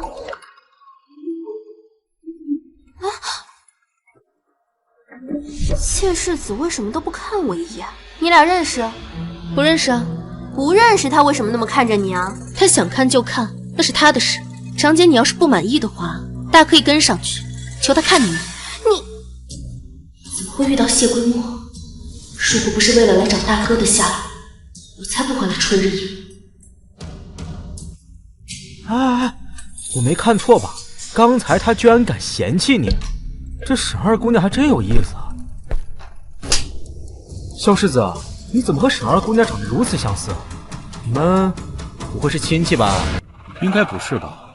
我爷爷没有说过我在京都还有一房亲家。难道是我看错了？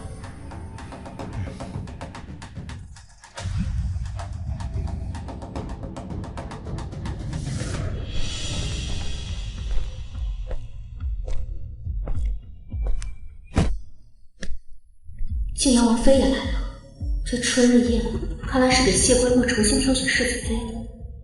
今日春日宴，若有想施展才艺的姑娘或少爷，可以将才艺写下来，大家抽签决定上场顺序。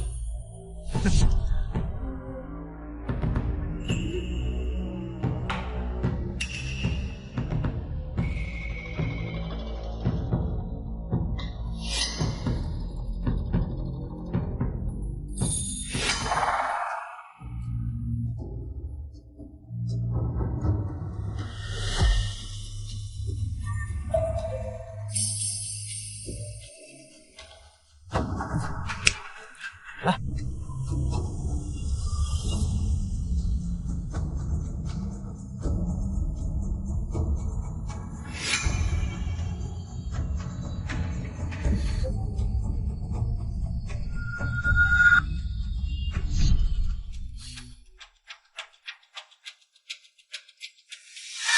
周妈妈说，大哥小时候眉眼长得像父亲，长大应该也像才是，怎么没有一个是？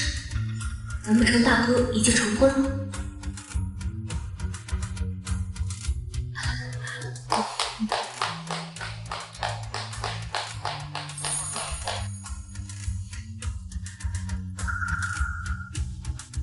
平远侯府沈大姑娘舞剑。我明明写的弹琴，怎么会是舞剑？怎么，平远侯府大小姐连舞剑都不会吗？真是可笑！怎么做世家大小姐之首啊？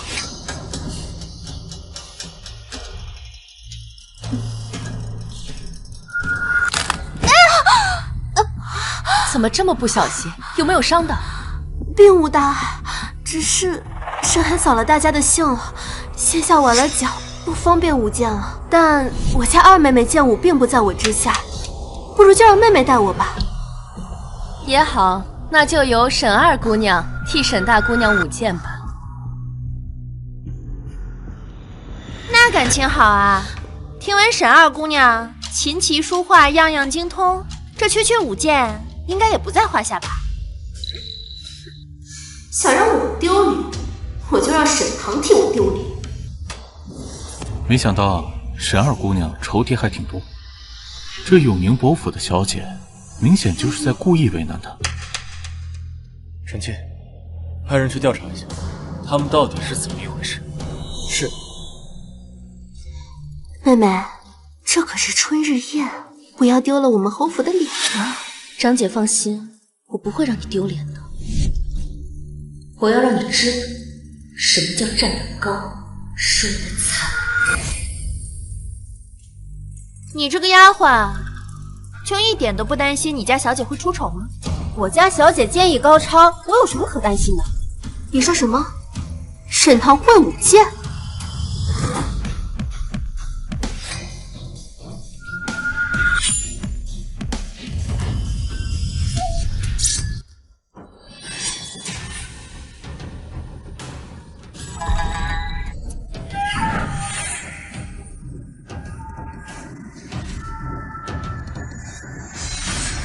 哦，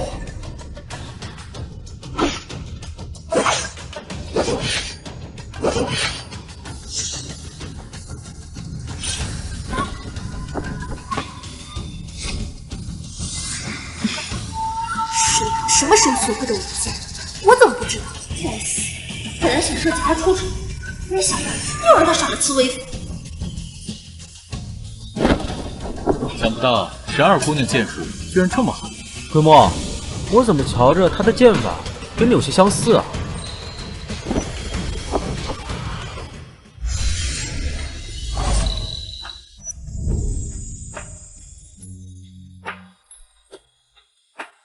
这誓言已是命中最美的相见，月人间笑容更和你的脸，再一遍记起从前的一点一滴，无论我不在身边，记住我会在你的身边。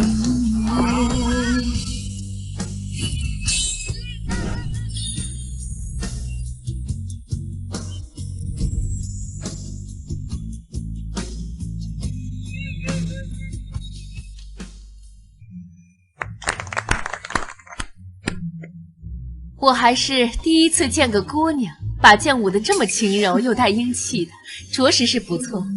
寿王妃谬赞了，比起长姐，我还差远了。比沈二姑娘舞得还要好，本王妃都想象不到得好到什么程度了。可惜今日无缘得见，以后总会有机会见到的。以后一定要见见沈大姑娘舞剑的风采。是王妃。这就是让木耳倾心的女子，果然不错。二姑娘入座吧。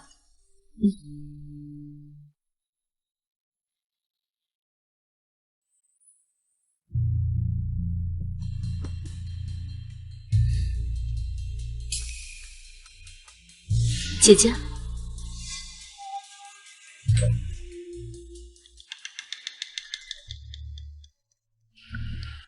前世你在皇上面前提议，让我在西凉使臣接风宴上舞剑，谢归墨怕我丢人，亲自教我剑术。试看搬起石头砸自己脚的滋味，好玩吗？我很确定没有教过他，为什么他的剑法里会有我的影子？二妹妹还真是会藏拙呀。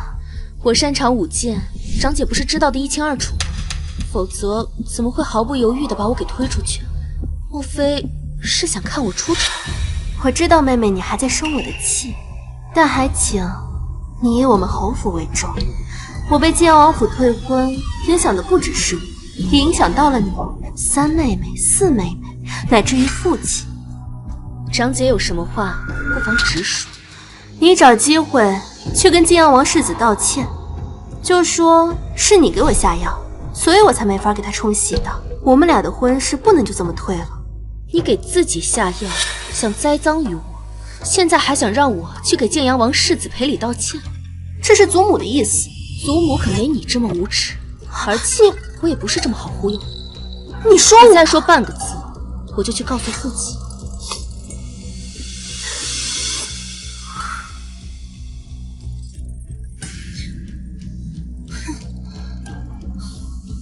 去，告诉昌平侯世子。是。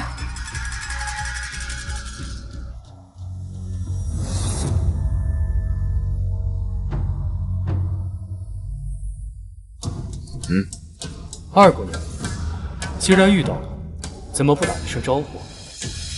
见过昌平侯世子。想不到沈二姑娘深居简出，剑术竟如此绝妙。昌平侯世子，您莫烦，我还有事，就先行告退了。哎，别急着走啊，本世子对你可是有意思的很呢。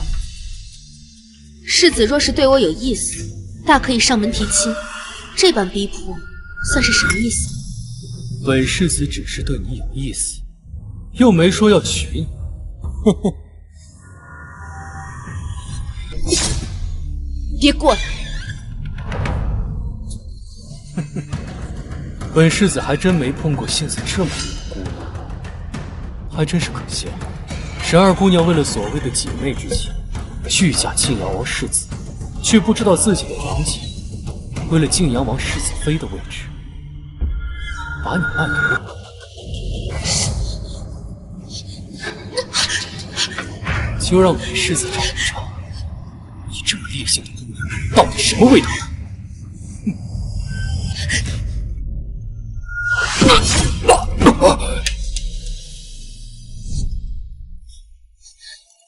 没事了。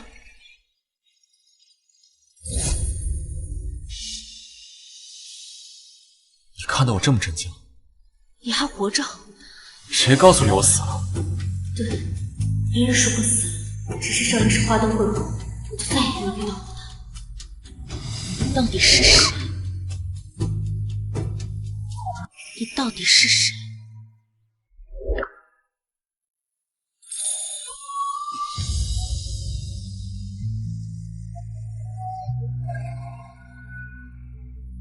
松开！现在还不是时候，而且我担心会吓到你。我有这么胆小吗？确实，这整个京都都找不到第二个人可以让泾阳王府空着轿子回去的。泾阳王府名声赫赫，泾阳王世子更是举世无双的荣誉。你为什么不嫁给他？我不是要嫁给你吗？我若是嫁给泾阳王，我怎么嫁给你？我刚刚不是说以为我死了？我这个人呢，最讨厌两种人，一个是长得好看的文人，另外一个就是骗子。你要抓我抓到什么时候？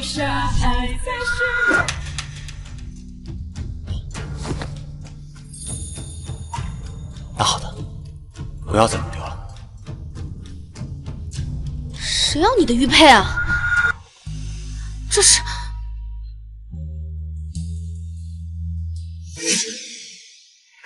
这是我娘给我的，叫琉璃蝎，是一对儿。这一半给你，以后你看见它就能想起我了。他是小黑。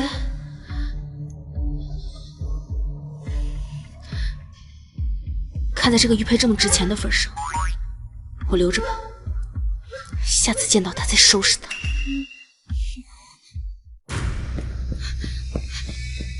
一向，一向，你快醒醒！姑娘，你怎么会倒在这里啊？奴婢回去拿披风，大姑娘身边的小丫鬟告诉奴婢说姑娘来这边了，然后奴婢就找过来。这走着走着，突然脖子一疼，然后就晕倒在这儿了。是啊，今日这仇我记下了，我一定会10倍100倍的讨回来。世子，这是在昌平侯世子身上搜到的。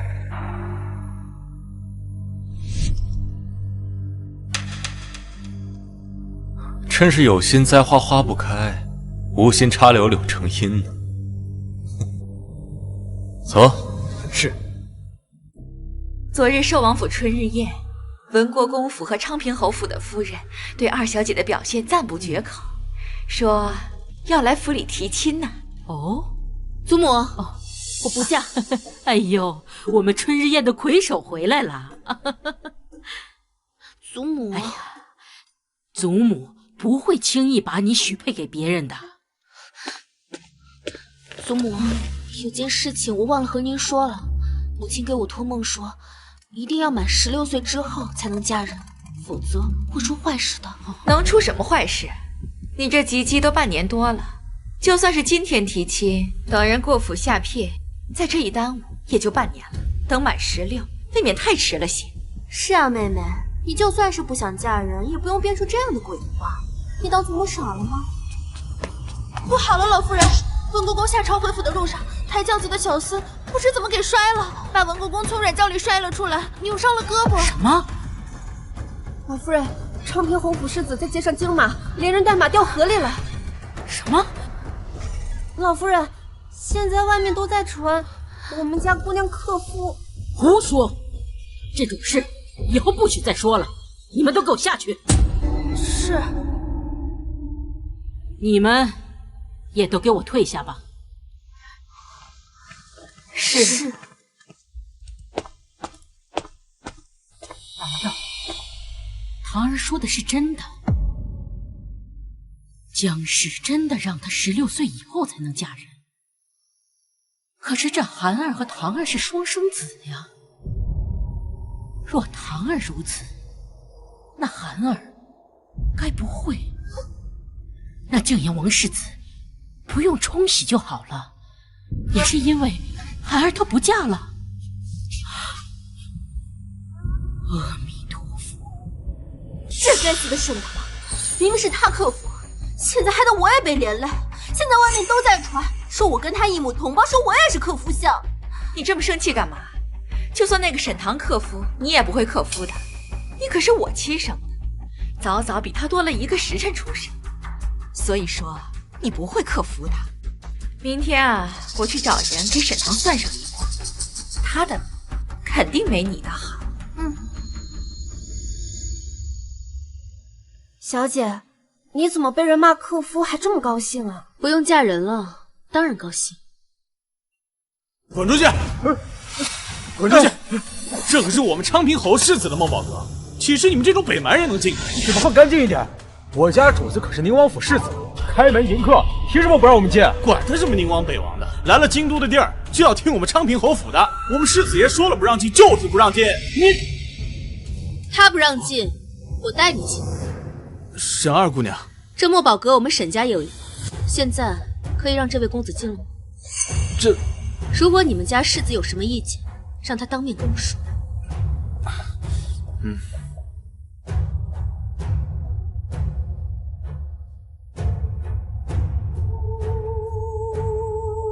多谢沈姑娘解围。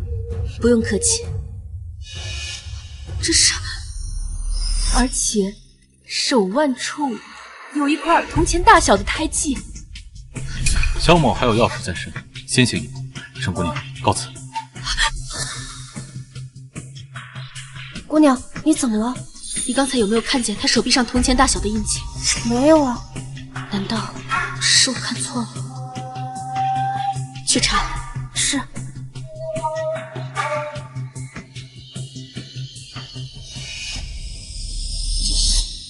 这是母亲当年的陪嫁《九峰血迹图》，是周顾大师的真迹，怎么会出现在这里？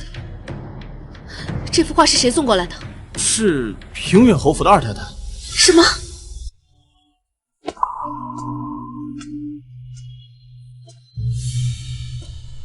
我呀，特地找了3个算命先生，专门给他们看了二姑娘的生辰八字，都说这八字不算好，做男儿主少年骨肉分离，寄人篱下，但也能苦尽甘来；但若是生做女儿，旺夫、旺子是少见的大富大贵的命格。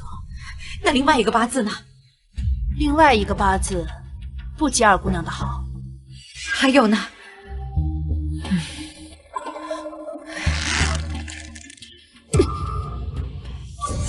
你不是一直想给你儿子娶个好媳妇儿吗？我把二姑娘许给他如何？真的？那怎么好意思呢？我那儿子不学无术的。你我可是妯娌，你又为我做了这么多的事情，不过是嫁一个姑娘而已。3日之后，柔家郡主生辰宴，到时候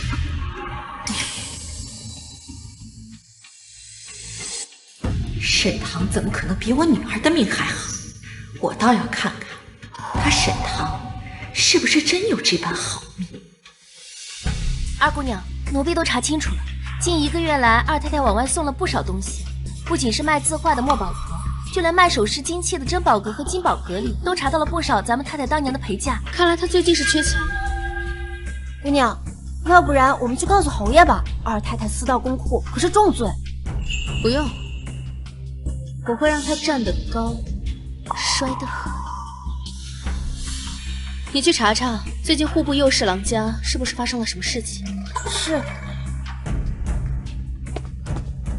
二姑娘，大姑娘让奴婢告诉你一声，端王府的柔家郡主派人送来请帖，请你和大姑娘3日后去雁西湖游玩。长姐除了这句话之外，还说了什么别的事吗？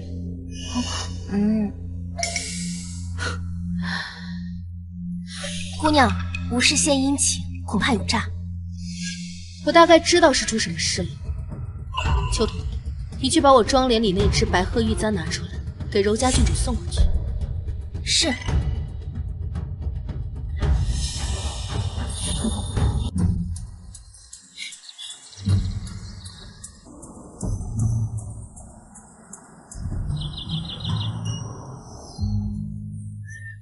郡主，今日是郡主生辰，祝郡主年年有今日，岁岁有今朝。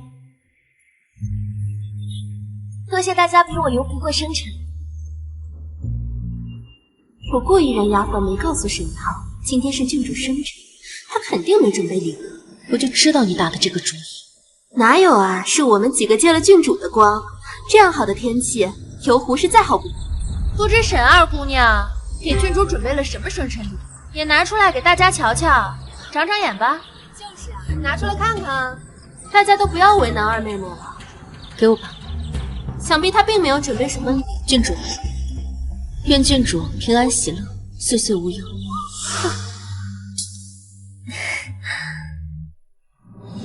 是我最喜欢的白玉发簪，谢谢唐姐姐，快给我戴上。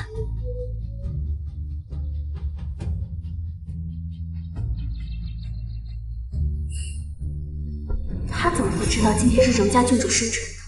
我明明没有告诉你。上辈子嫁入晋阳王府，我就和柔家成了好姐妹。她的生辰，我怎么可能不知道？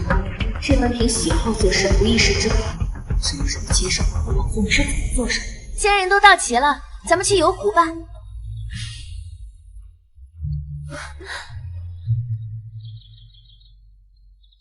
得意时，等王公子一到，就是你的死期。难得有空，你竟陪我们游湖喝酒。他不是没空，是没心情。怎么回事？他呀，这是被抛弃了。你不知道他刚回京那2天脸有多臭。别找打啊！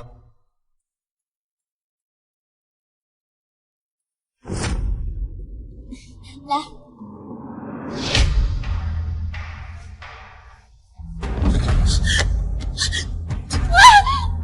姑娘，救命！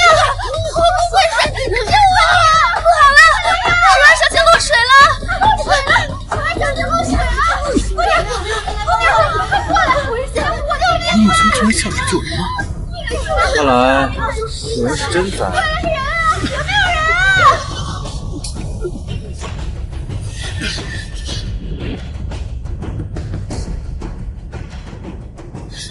笨笨的，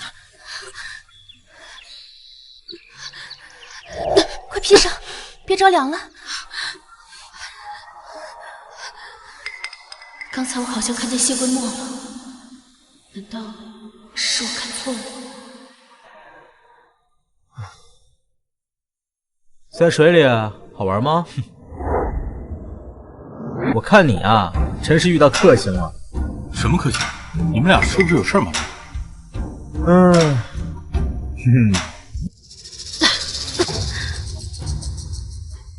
搅了郡主的生辰宴，实在是对不住。还好你们没事，不然我得愧疚一辈子。刚才姑娘落水的时候，我看得清清楚楚，是李姑娘推的。那个王大少爷，一看就是冲着我来的。还好上辈子跟谢桂墨学会了符水，不然被他救下失了清白，现在失魂落魄的人就是我了。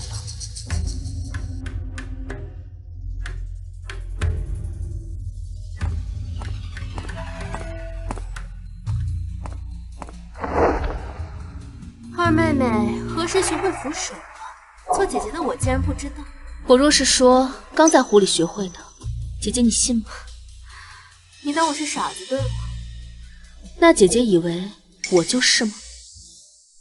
你这话是什么意思？若我没记错的话，王家大少爷好像是二婶的远房侄子吧？若是我告诉祖母，你觉得他会怎么想？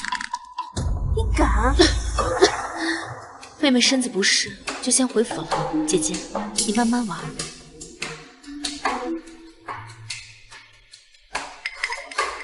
该死的神，我不会放过你！这可是你逼我的。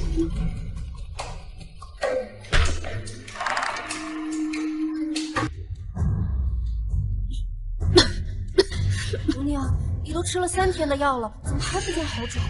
得换个大夫瞧瞧才行。这个药是谁给我煎的？是四儿姑娘煎的，就在回廊上煎的，应该不会有什么问题。还有没有没煎的药？还有最后一包，拿出符给大夫检查一下。可是奴婢一个人出府，署门的不会走，会检查奴婢带的东西。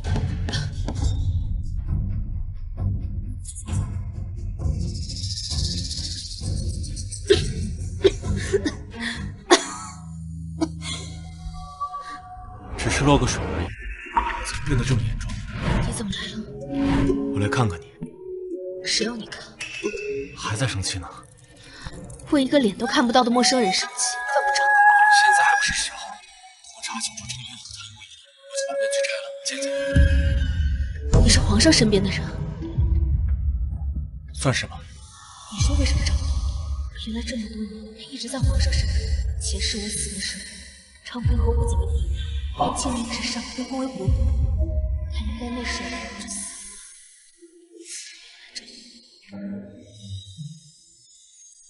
你的药别吃了。为什么？你的药里被人下了大量的寒毒，不仅治不了你的病，还会有损你的身体。寒毒？对。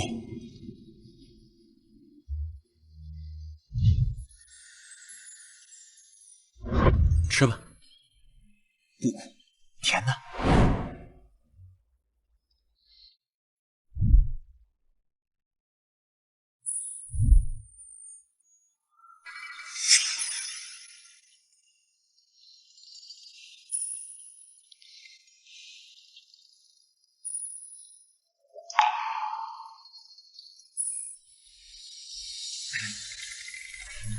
你去哪？我还有事，你先好好休息，我改日再来看你。谁让你看？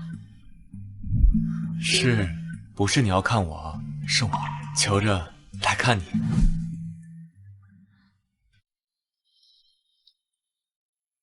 今日京都都不太平，我把陈氏留给你，你有什么事情就吩咐他去做。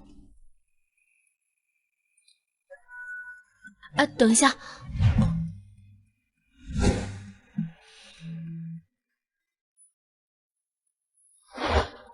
这个手给你的就是你的，还给我算什么意思？你认出我来了？化成灰都认识，小黑。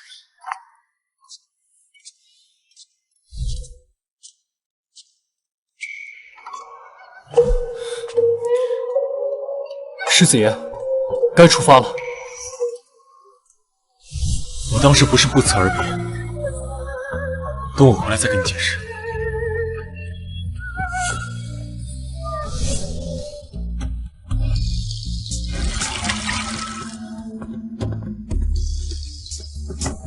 姑娘，查清楚了，这药里确实加了一味大寒的药，女子长期服用会寒毒入体，难以受孕。所以上辈子我会小产，不是意外。沈寒。哦，还有一件事，您之前让我打听的宁王世子，他怎么了？奴婢打听到宁王世子并非宁国公亲生的，好像是被捡来的。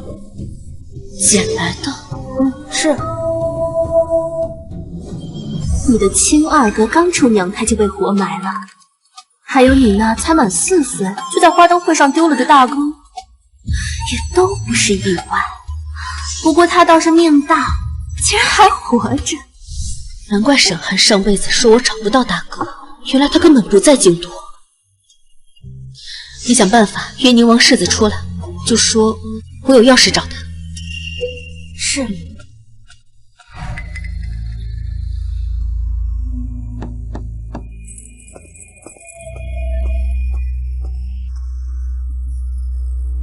回去和你家主子通禀一声，让他不要让我二叔坐上户部侍郎的位置。是。户部右侍郎府刘老夫人病逝了，刘侍郎要丁忧3年，我做主从宫中拿了1万两，私下打底，让二爷坐上户部右侍郎的位置。这么大的事，不跟我商量就定了。母亲，我真是怕时间来不及嘛。是啊，母亲，户部侍郎的位置本来争的人就多，我们平远侯府在京都的地位又差得远，如果想要，得提前打点才行。就怕银子花了，事情还没办妥。母亲，您放心，这拿银子的人啊，都是我娘家信得过的人，保证安排的是妥妥当当的。老夫人，户部右侍郎定下了。是不是二老爷升官了？真是大喜！传下去，府上所有的人赏3个月月钱。你是不是还有什么话没说完？新任户部右侍郎是二老爷。不是二老爷，那是谁？是宣业侯府二老爷。什么？为什么？谁保举的？是晋阳王。怎么是晋阳王？晋阳王，他不是从不保举出武将之外的人吗？怎么会保举他？奴婢不知。一定是晋阳王在报复我们当日让花轿空着抬回去的事。二婶，你可真会开玩笑。你前后花了1万多两银子都没有摆平的事儿，我在晋阳王府的地位应该不止这1万两银子吧？你好了，晋阳王是何等的身份啊？怎么会做出这样惹人非议的事？他要是想报复我们，还用得着这么拐弯抹角的吗？要怪就怪你们做事没个定律，这事情还没搞清楚之前就大肆宣扬出去，这花出去的银子打了水漂了吧？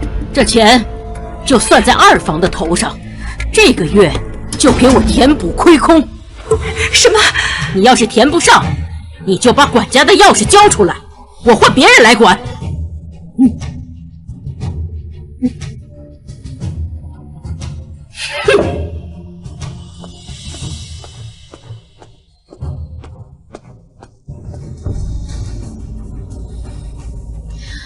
那唐儿就先行告退了。说，是不是你搞的鬼？二婶，我还是那句话，你与其怀疑我，不如好好想想怎么填补这1万两的亏空。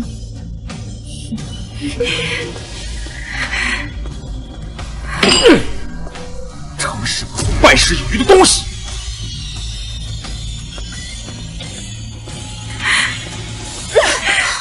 现在就发火，精彩的还在后面。后面我该怎么办？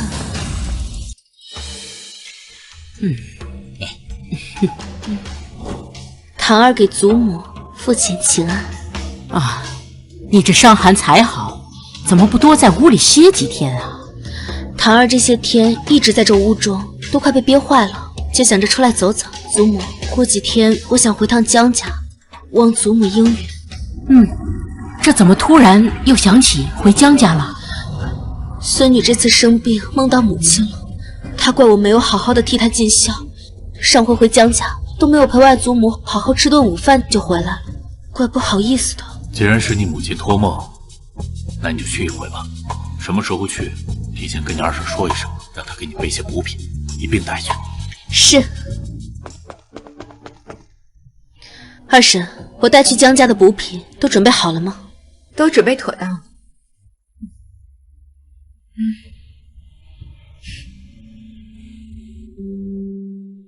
后院的钱都被我拿去填补了公库的亏空，哪有钱给你准备什么好东西？哎，既是送礼，就到了再拆吧。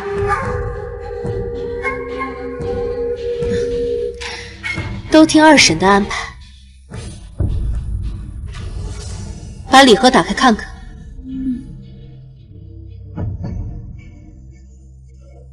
这燕窝不错，比老夫人平日里吃的都要好。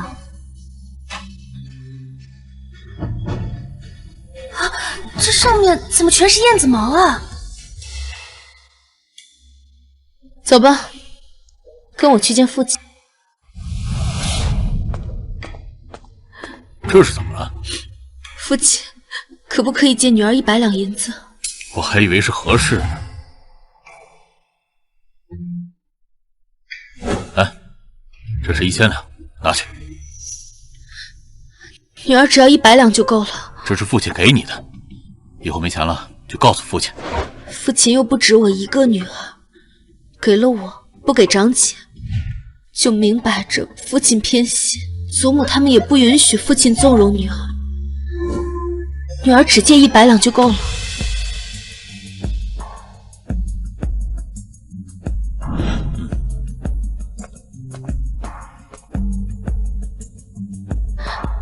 谢父亲。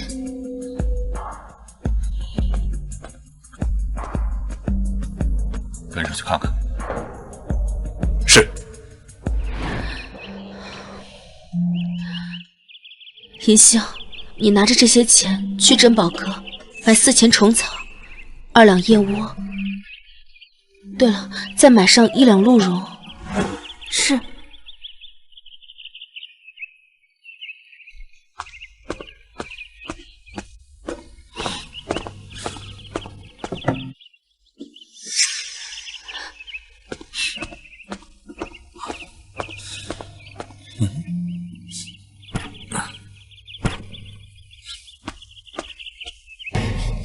侯爷，怎么这么快？二姑娘向侯爷借了100两，让丫鬟去珍宝阁重新买了几样补品，然后把侯府给她准备的扔了。打开。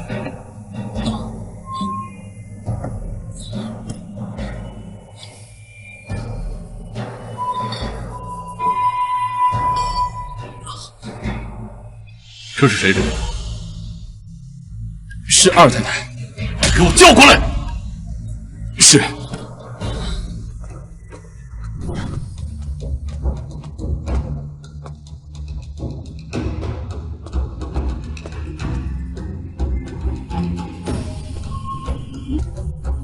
小姐回来了。侯爷让二姑娘回府后去书房见她。走。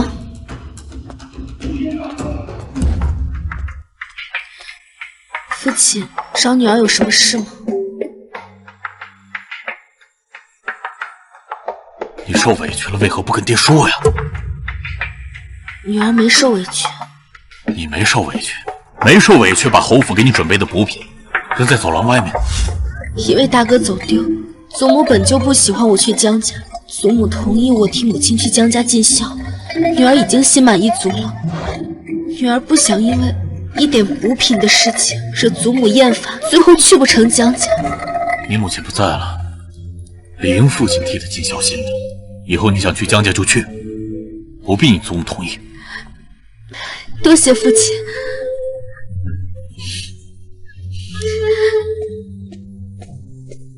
下午老爷知道了二太太在礼盒上动手脚的事，非常生气，告诉了老太太。老太太让二太太在佛堂罚跪不说，还让她抄300遍家规，一遍都不能少。姑娘，您这招瓮里捉鳖可真是高明。走吧，回清怡院。是。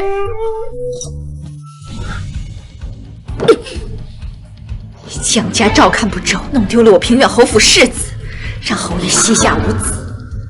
老夫人不是最厌恶江家的吗？我膈应江家，不是应该正中老夫人下怀才是，还要如此惩罚？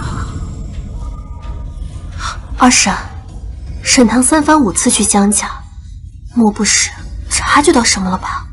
哼，那个小贱人平时看着人畜无害，没想到如此精明算计，我倒是小瞧了你。haar儿，你去试探一番。如果他真的知道什么，就此了结了他。是。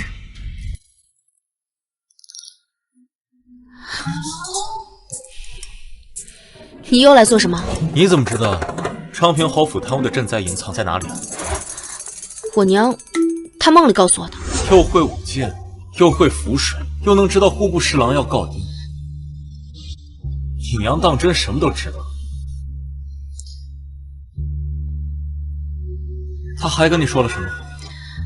他还说让我不要嫁给你。什么？为什么？哪有什么为什么？不嫁就是不嫁。你还在恼我在花灯会上说上门提亲却食言？那事我早就忘了。你确定不先看看我长什么模样之后，再决定要不要嫁给我？半年前你都已经耍过我一回了，还想让我信你第2回？不就一张脸吗？再好看，能好看得过泾阳王世子吗？怎么不说话？他确实是好看，你人还怪实诚的吗？但是我也不比他差啊。满大庆朝都找不到第2个比泾阳王世子更好看的，你还长得比他好看，牛皮都快被你吹上天了。你不信，我现在就把面具摘下给你看。哎，别！我又不嫁给你，你面具下长什么样，我才不在乎。祝你早日找到一个合你心意的姑娘，跟她携手一生。我看你是要把我气死啊！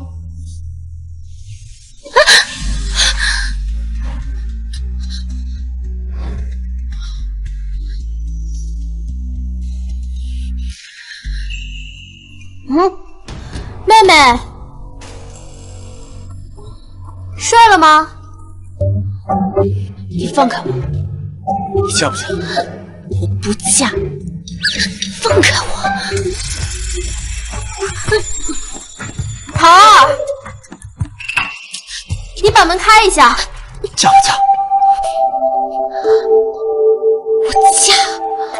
我嫁总行了吧？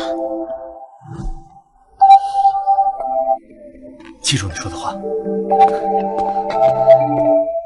桃儿，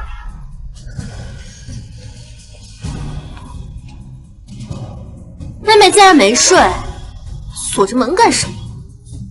长姐，你大可以大胆点猜，我有可能是与别的男人私会。胡说什么？你不要情约了，我还要呢。长姐，你这是找我有什么事吗？是你跟父亲告状，连累祖母挨数落，还让二婶被罚着去佛堂抄家规。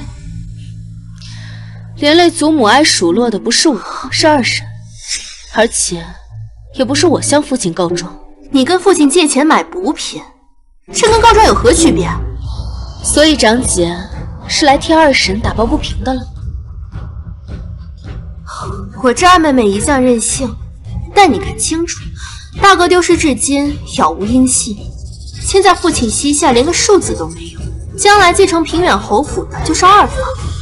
你这般对二婶，对妹妹你没有好处。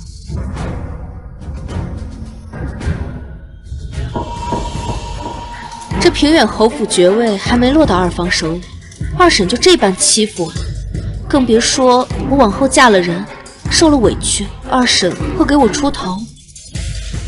再说了，为何长姐如此笃定大哥失踪了？万一大哥找回来了呢？你说什么？我就只是打个比方而已，大姐何必如此惊慌？你是铁了心要二婶受罚了？罚二婶的不是我，我们是亲姐妹，是这世上最亲的人了。我一心为你好，你却误会我是向着二婶。好，既然这样，我也不必劝你了。希望你将来不要后悔。不送。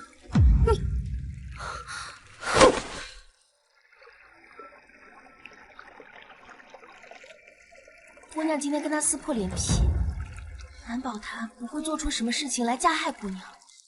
狗急了要跳墙，兔子急了还会咬人，我就要看看他们还能使出什么手段，露出不利一万。大胆！你说什么？他当真这么说？是啊，他好像在试探我，但我并没有上当。这个小贱蹄子，他肯定是早早的知道了什么。早知如此，我就应该早点了结了他。现在了结他，也为时不晚呀。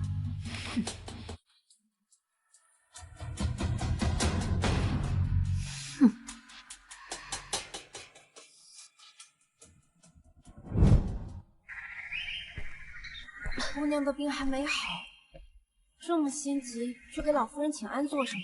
晚几日去，老夫人是不会怪你的。近来倒霉的事一件又一件，我们图个心安，去大昭寺上香祈福。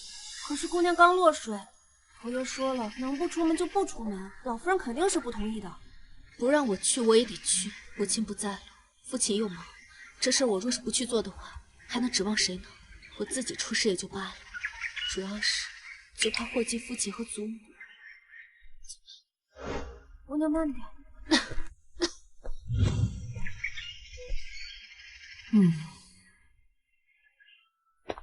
他真是这么说的。是啊，奴婢听得真真切切的。阿弥陀佛，跟寒儿相比，堂儿是心善的。他既然要出门，那就把寒儿的马车派给他吧。是。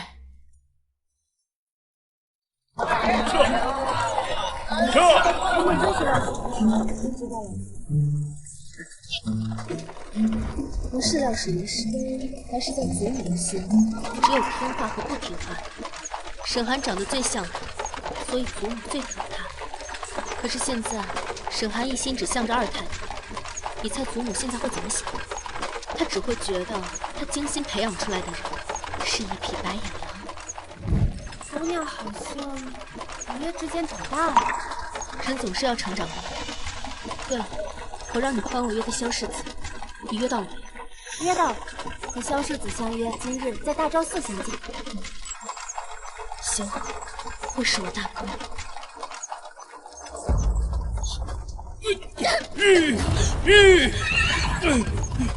小心！不好！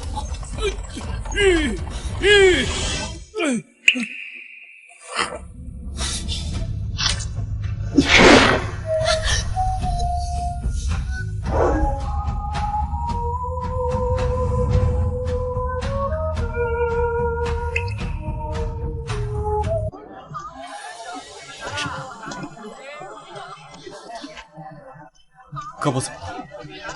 好痛。没断，只是脱臼了。你忍一下，我帮你接上。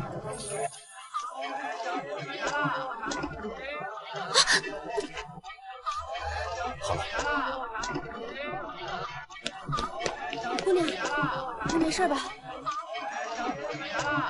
多谢晋阳王世子相救，我还有急事，就先行告退。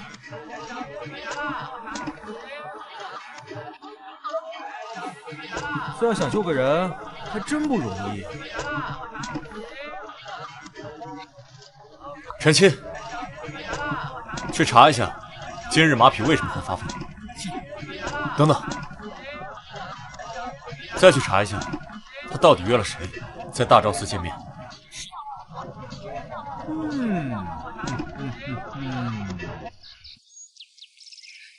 世子，我以为是谁约我，没想到是沈二姑娘。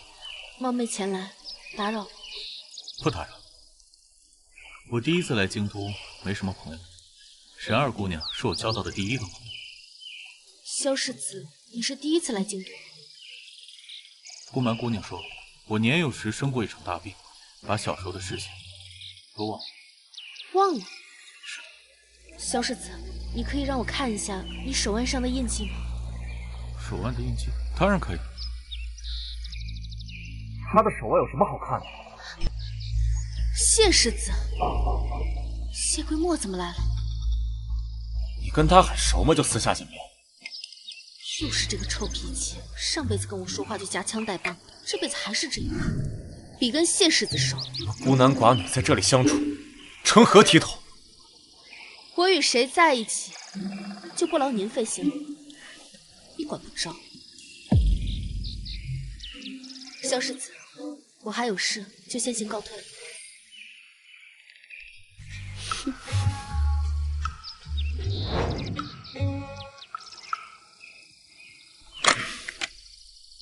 你什么时候得罪他了？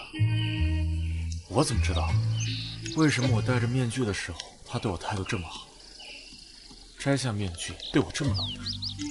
难不成不喜欢我这种人？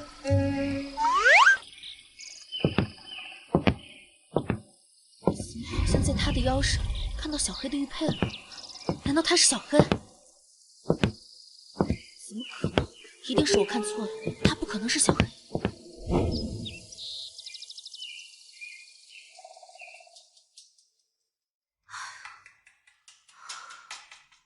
这怎么还没有人来禀报？不好了，大姑娘，二姑娘在街上惊马了。怎么会惊马呢？她伤得重不重？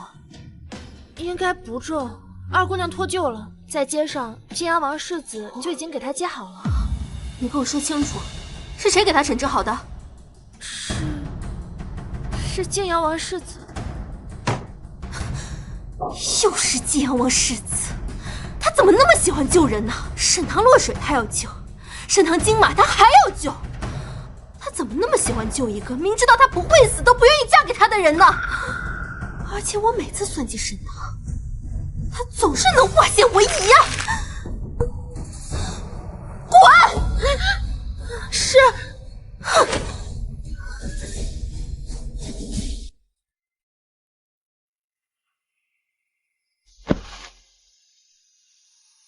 外面都传晋阳王世子救姑娘，是为了换姑娘价值。谁传的谣言啊？不是谣言，是晋阳王世子亲口说的。晋阳王世子怎么可能说这种话？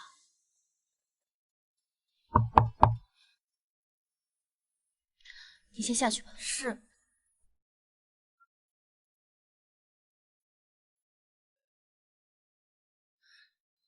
人呢？你怎么知道他不会说那种话？你吓死我了！你还没有回答我的问题。什么问题啊？为什么晋阳王世子救你是为了还你不嫁之恩？他确实欠我一份不嫁之恩。理由？你愿意让一个不喜欢的姑娘霸占你的正妻之位吗？不愿意啊。这不就结了？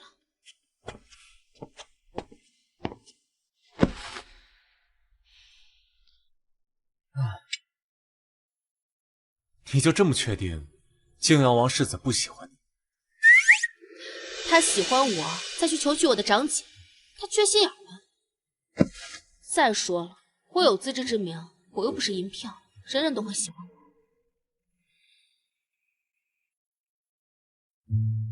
那我上次帮了你一个忙，你是不是应该想一下怎么谢我？你想让我怎么谢？哦，这个，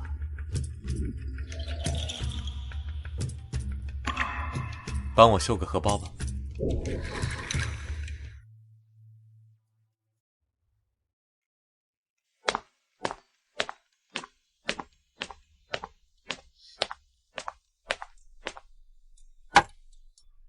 姑娘，怎么在绣腰带？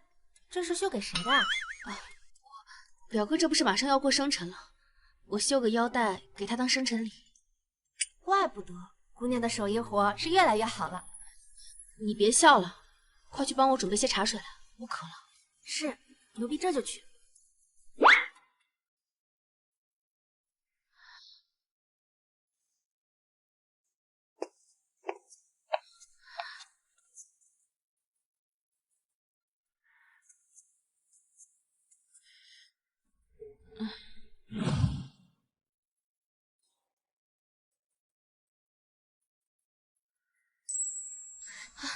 终于大功告成了。我说你怎么一个荷包绣了3天还没绣好？原来是在给你表哥绣腰带呀！这又是给哪个表哥绣的？我在和你说话，当着我的面都能走神。这个腰带不是给表哥绣的，那你是给哪个野男人绣的？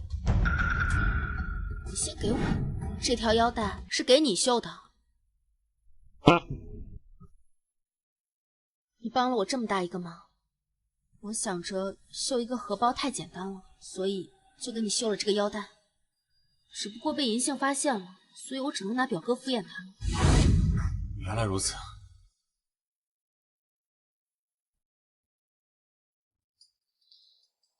你是怎么说服泾阳王帮你的？你就没有一丁点怀疑我就是泾阳王世子？不可能的事儿，我有什么可怀疑的？这么笃定？那你是吗？你不希望我是他？你是你，他是他，有什么好比的？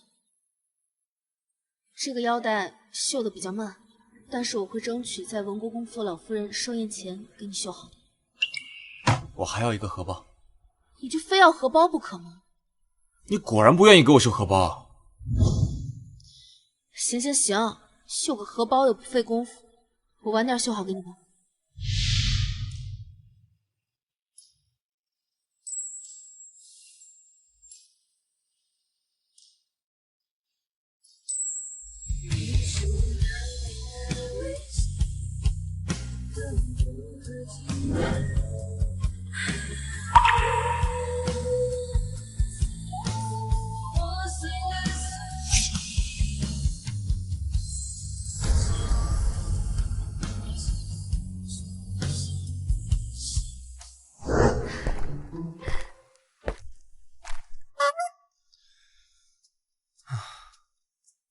你说他既然喜欢我，可是为什么他又不希望我是泾阳王世子？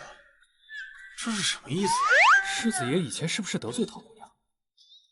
我怎么可能得罪他呢？我捧着他还来不及。他母亲说不同意，不同意她嫁给我。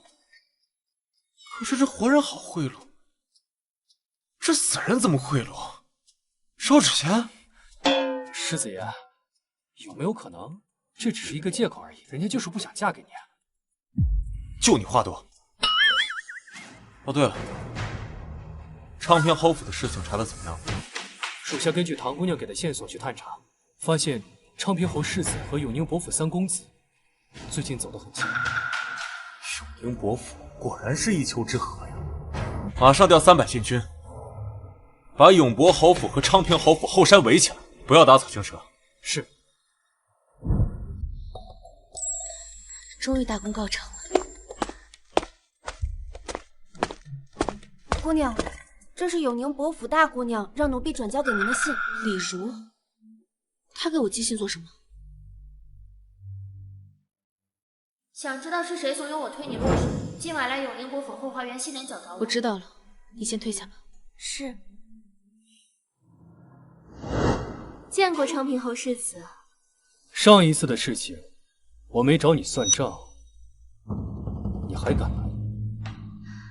上一次是我失算了，这次我一定助昌平侯世子一臂之力。怎么说？这一包药无色无味，寻常女子吃了会把眼前的男人当作是自己的心上人，到时候沈棠就任由世子为所欲为了。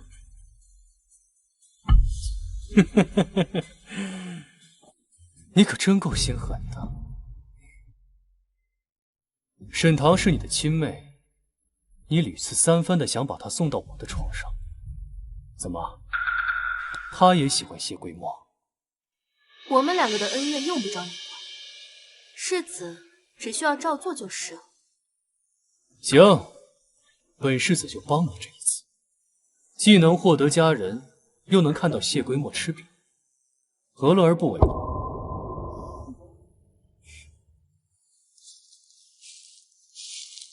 沈棠，今夜之后，我看你还拿什么跟我争？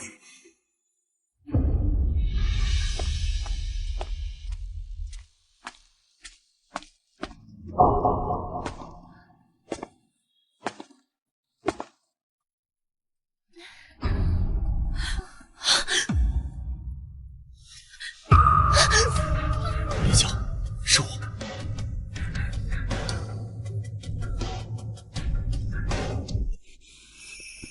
你怎么来了？我的人查到昌平侯贪污赃款的事情跟永宁伯府有关，所以我来看看。你怎么在这里？有人叫我来了。真巧啊！出嫁前给王大少爷戴绿帽子，你不怕他吃了你？我不会让他碰我。切，以后本世子多宠。我好像远过几年雪，去寻找遗失了的思念。如果你在眼前，我会让你看见。我好想远到天地之间，去追回失去了的信念，哪怕追寻千年，也等你出现。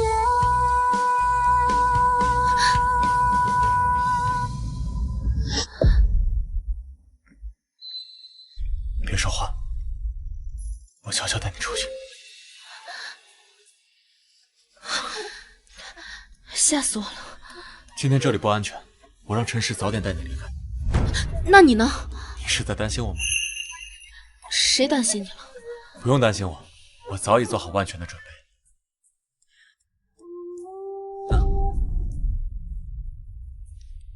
回去好好休息，明天见。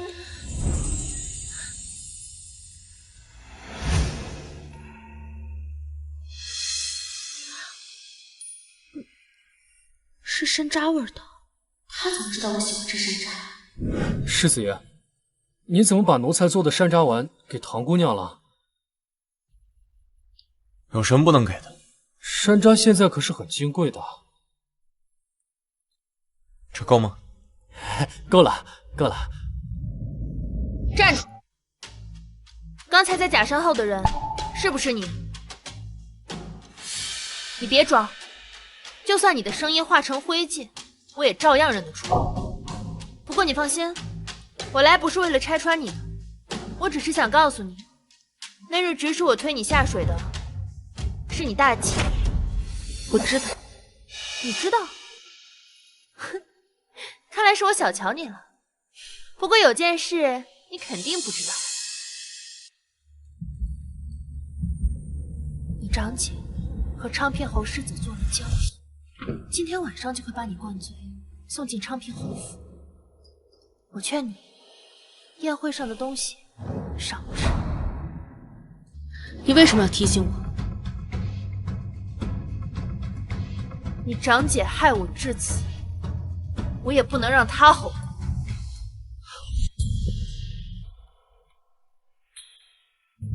妹妹怎么来的这样慢？这你也要管？怎么会呀？姐姐呀，是想跟你道歉。之前呢，不该让妹妹替姐姐冲洗。这杯酒就当是我赔罪了，以后我们姐妹二人重归于好，可好？好啊。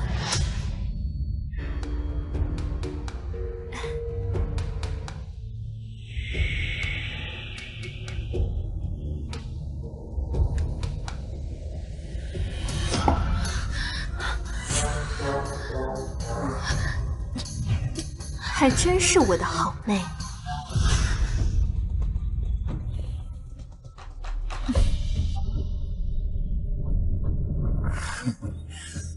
兜兜转转，最终不还是落到我的手上？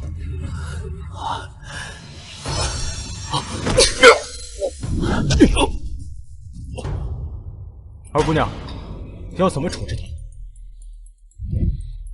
把他衣服扒光了，送回昌平侯府去。是。等等，把这个放他身上。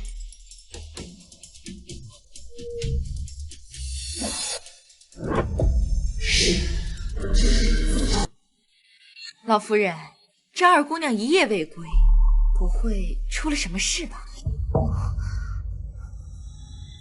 这明明是2个姑娘一起出的门，怎么回来的时候就剩你一个了？涵儿，你说唐儿到底去哪儿了？祖母，我也不清楚，只是昨天我看唐儿一直跟在昌平侯世子身后，想必他们俩胡闹！一个未出阁的女子，跟着一个世子的身后，像什么样子？王妈，奴婢在，找人去把唐儿找回来。是。祖母，你是在找我吗？沈棠，你怎么？怎么了，长姐？你看到我好像很惊慌啊。没有。沈棠怎么好早就能回来？这个昌平侯世子到底在搞什么？我听说您最近胃口不好，我今儿啊特意起了个大早，上街买了些蜜饯，您快尝尝。哎呀，原来你是起了一个大早啊！我说怎么一大早就找不到你？以后你再出门啊，一定要跟祖母说一声，免得我担心你啊。我知道了，祖母，快尝尝。既然二姑娘回来了，那我们就先告辞了。等等，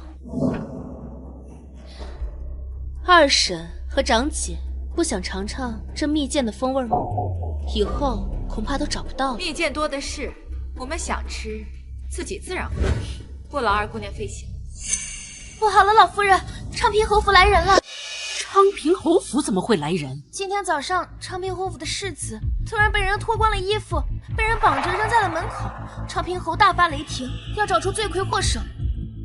然后在昌平侯府世子的手中发现了大姑娘的珠钗，还有姑娘的手帕。什么？你胡说！这种大逆不道的话你也敢说？你不敢说谎。事发之时，姑娘的手帕就绑在昌平侯世子的手上，他手里握着的正是大姑娘的珠钗。王妈，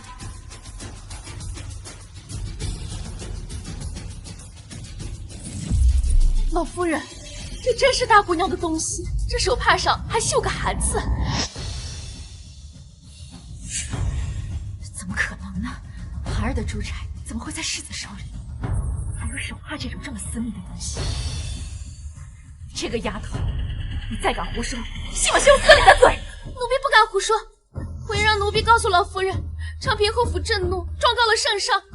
圣上说要我们彻底查清此事，还昌平侯府一个公道，否则我们平远侯府很有可能就保不住了。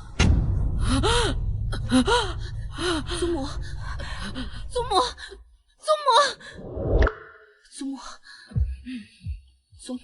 你没事吧？我没事。你父亲呢？父亲带着长姐去昌平侯府赔罪了。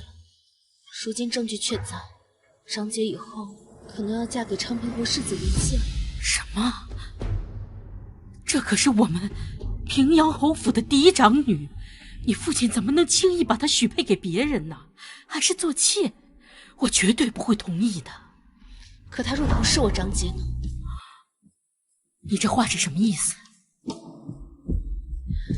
祖母可还记得，母亲生前说她生了一对龙凤胎，可是没有人信她。那你母亲她是个疯子，疯子的话谁敢信啊？母亲是被二婶给逼疯的。祖母，你快醒醒吧，沈寒她根本就不是我大姐。你凭什么这么说？就凭我大哥还活着。祖母要是不相信，我明天带你去见一个人，见了你就会相信我。陈师说你找我，你认不认识萧恒？你提他干什么？我想约他出来见上一面，你可不可以帮我约他出来？你让我帮你约其他男人？沈腾，你是当我没了吗？我不是这个意思，你别生气。我只是怀疑萧恒是我失散已久的大哥。什么？我大哥手腕处有一颗铜钱大小的印记，萧恒手上也有，而且我听说他是念过功夫捡回来的。你可不可以就答应我这一次？作为等价交换，我可以答应你一个条件。什么条件都可以？都可以。那你下次见我千万不要跑。啊？我跑什么？答应我就是了。好吧。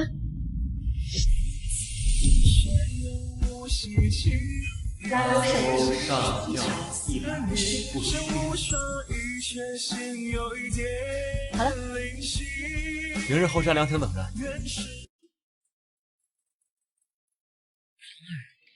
你到底要带我见什么人啊？你一会儿就知道了。这是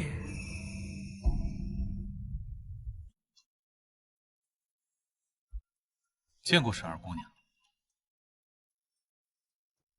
这是？这位是我祖母。见过。妍儿，妍儿，你是我的妍儿啊！萧世子，我有话要对你说。所以你那日约我，是为了看我手上的胎记？是啊，没想到被谢世子给误会了。如果他知道了，肯定会跟你道歉的。谁要他道歉？唐儿，你是怎么知道妍儿还活着的？母亲给我托梦说大哥人就在京都。那日我在街上看到年王世子，就觉得他和父亲长得很像，再加上他手上的这个胎记，原来是你母亲。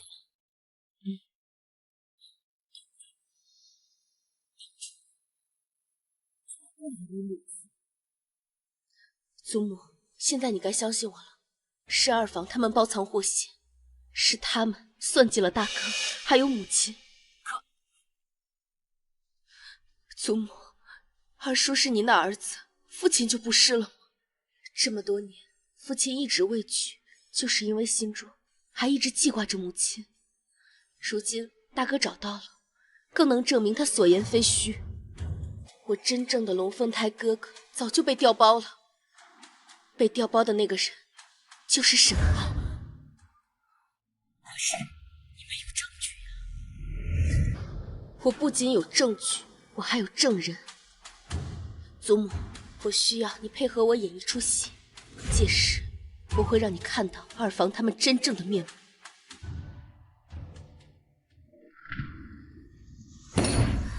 这个沈棠竟然算计我！二婶，我不要做昌平侯世子的妾，我要做晋王侯世子妃。二婶，你帮帮我，帮帮我！放心，二婶一定会帮你，我一定会帮你的。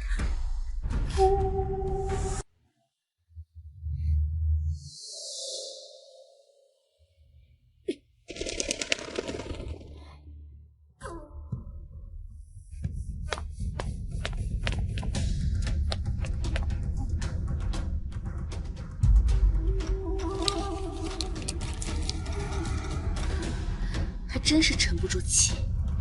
告诉祖母，计划可以开始了。是。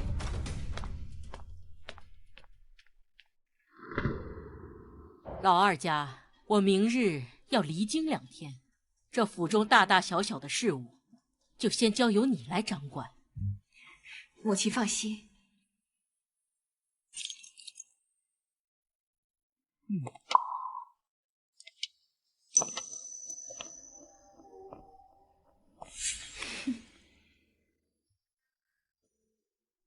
去见了萧恒，他怎么样了？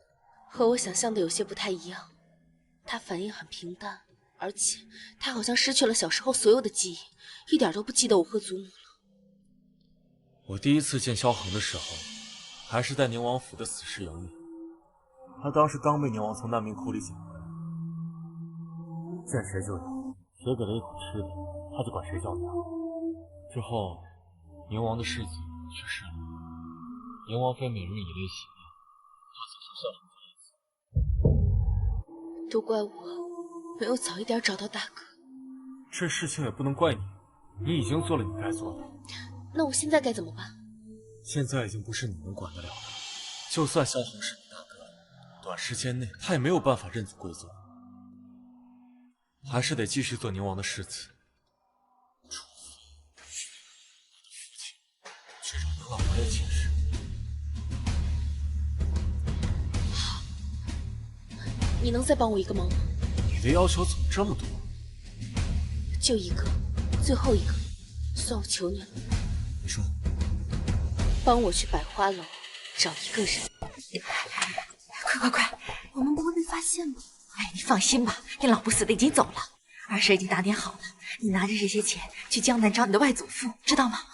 先去躲些时日，然后再回来，知道吗？赶紧！站住！二婶和长姐，这是要去哪儿啊？没，我们哪儿也不去。哪儿也不去，为何要在半夜开着府里的私铺？我只是来库房看了看，帮你进去打点一下。是吗？二婶可还记得这9封血迹图？我不知道这是什么。这9封血迹图是我母亲的陪嫁之一，也是前朝周顾大师的真迹。二婶不妨解释一下，这幅画怎么会出现在昌平侯府的墨宝阁之中？老二家的，你竟敢盗用私库！你们怎么知道这是真的？万一是个赝品，是他来栽赃诬陷我的。对啊，昌平侯那是叶贵妃之父，那是国丈，他的东西怎么会在你手里？看来长姐你还不知道吧？这昌平侯府和永宁伯府一同勾结贪墨赈灾营里，已经被圣上下旨抄家了。什么？老夫人，我是一时迷了心窍，我只是不想孩儿嫁给世子那样的人罢了。我就好奇了，这长姐是我大姐，又不是二婶你的亲生的，为何二婶要对长姐这么好？因为她是我们侯府的嫡长女儿。是吗？那二婶看看这个人，你可认得？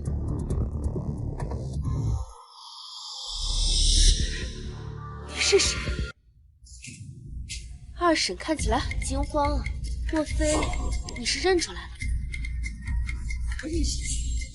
你怎么会不认识他？当年可是你亲手将他给扔出去，他就是我大夫沈烟。什么？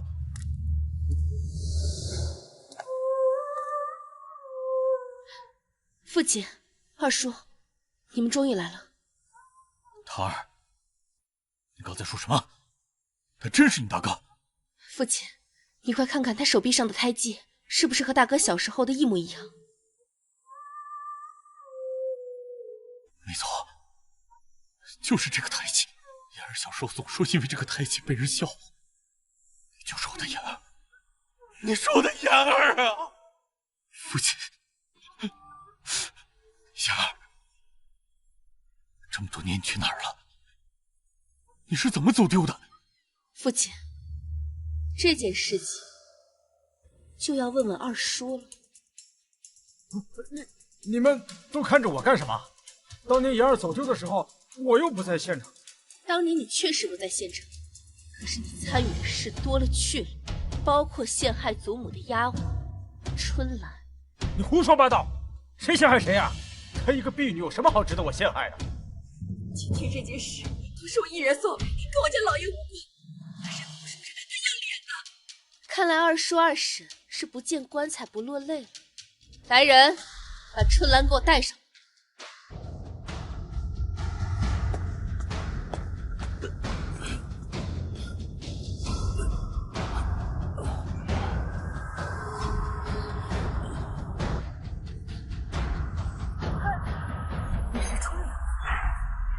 变成这副模样了。从18年前被绑架离京那日开始，奴婢就无一日不想着再回到太太身边，原以为这辈子都没机会再活着见到太太，没想到还有回到平原侯府的一天。绑架了？这到底是怎么回事啊？你快跟我说一说。老太太，你不要相信他，他就是个婢女，他知道什么？二婶，你怕什么？我二婶，你要是不怕，你懂什么呀？春兰是在我母亲生我那日失踪的，我母亲怀疑春兰的失踪与我二哥被偷换有关，所以才让我父亲满京城去找春兰。今日我把春兰带回来，就是为了让祖母和父亲好好问问她到底知道些什么。春兰，知道什么都说出来。夫人生产那日，太太去大昭寺上香，回来时，夫人已经把孩子生下来了。太太去看夫人，我独自回北院走着小路，隐隐约约听到有孩子的哭声，就看见二太太身边的孙妈妈拎着个食盒，在鬼鬼祟祟的要出府。我觉得奇怪，就跟上去看着。奴婢看着孙妈妈出了府，看着她出了城，找一座荒山，在一棵大树下刨口。奴婢当时还觉得奇怪，就看到孙妈妈从石头里抱出来一个婴儿，要将他活埋。什么？还有呢？继续说。你把孙妈妈打晕，将那孩子抱了出来。那孩子是男是女？是个男孩。什么？是个男孩？没错。奴婢将小少爷抱出来时，他还活着。奴婢原想悄悄把孩子抱回后府，可是回来的路上遇见了二太太的，他们离了婚，将我手脚打断，还把我卖入青楼。要不是奴婢命早就死了。这个贱人，你我无冤无仇，你为何如此栽赃陷害我？当年绑架奴婢的那几个人，一个叫滚刀肉，一个叫二狗子，还有一个叫瘦狗。他们三个害苦了奴婢，奴婢死也记得他们。侯爷若是不信，只管派人去查，只要他们还有一个活着，就知道奴婢没有撒谎。来人！侯爷，去大理寺查查，有没有这3个人？给背后带过来。有的话，给背后带过来。是。老夫人，我跟大姐侯爷，二姑娘的人将那地痞带进府了。带进来。是。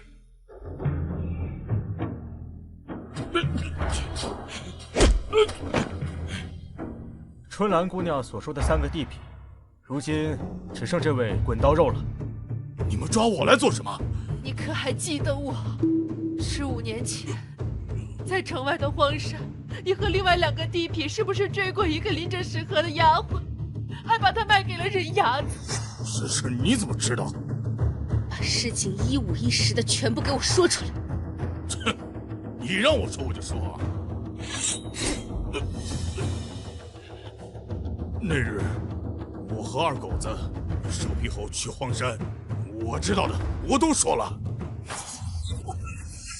我不知道啊，见是个孩子我就没管。畜生！带走。是。快送他回去休息。春兰说出当年实情，你说他是受人指使，故意污蔑。如今地痞也找来了，你依旧认为他们是污蔑。不如我现在去大理寺敲鸣冤鼓，让大理寺的人好好查证。娘，我知道错了，这件事情是我做的，跟孩儿无关，你放了孩儿吧。你这个毒妇，害死大嫂，害得侯府家宅不宁，我今天就休了你！母亲，大哥，这一切都是那毒妇所为，和我没有任何关系啊！还请你们就事论事，不要误伤好人啊！沈明远，这一切都是你让我做的，是你自己得了热结症，再也生不出孩子，你让我想了这个办法，现在东窗事发，你就把所有的事情都赖在我的头上，你有没有良心？闭嘴！闭嘴！你这个蛇蝎心肠的女人！我和大哥乃是一母同胞的亲兄弟，怎么会做出这种事情来？大哥，母亲，这一切都是这个毒妇的谗言，儿子真的没做过。二弟，那我问你，这些年你为何不生孩子？我二叔的病在太医院都有明明白白的记载，二叔若是不承认，我大可以去找院士来跟你当面对质。不行，不能行！娘，我是你10月怀胎生出来的，别人可以不信我，你还能不信我吗？老二，你真的干过这件事情吗？我没有。我要你说真话。是你，今天人证物证都在，你以为你真的逃得了吗？闭嘴！你这个蛇蝎心肠的女人！这件事就是你们。虽然这件事就交给你来处理了。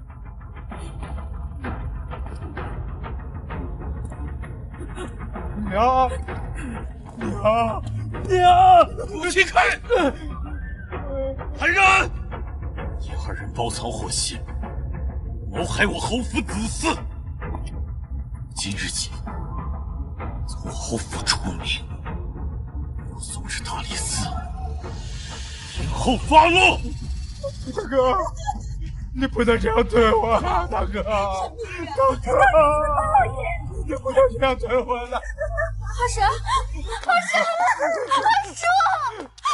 孩儿，你太让我失望了。父亲，我与二姐还有一些话想说。妍儿，跟我走。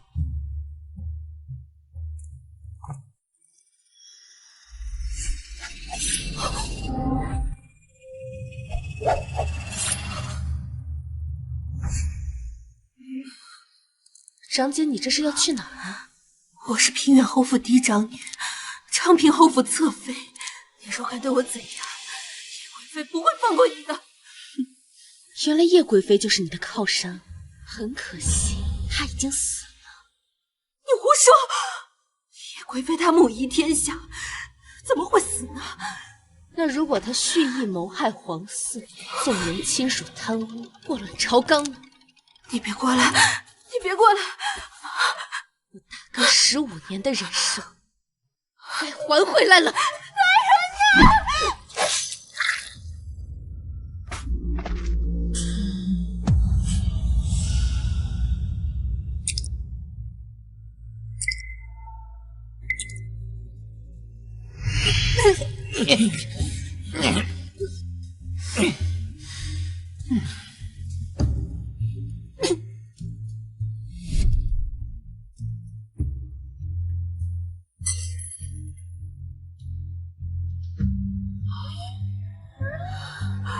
我是平远侯府嫡女，昌平侯府侧妃。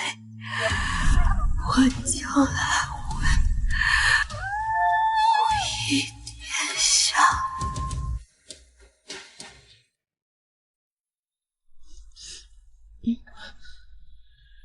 唐姑娘，我家主子说，明日花灯节，他会让你知道他是谁。我知道了。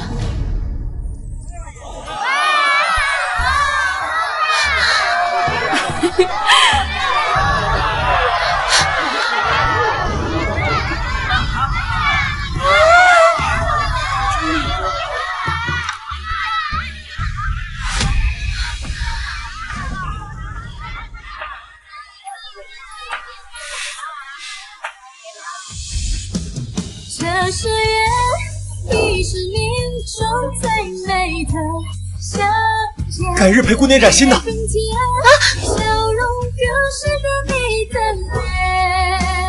脸，再一遍记起从前的一滴一点，别连我不在身边，记住我还在你身边。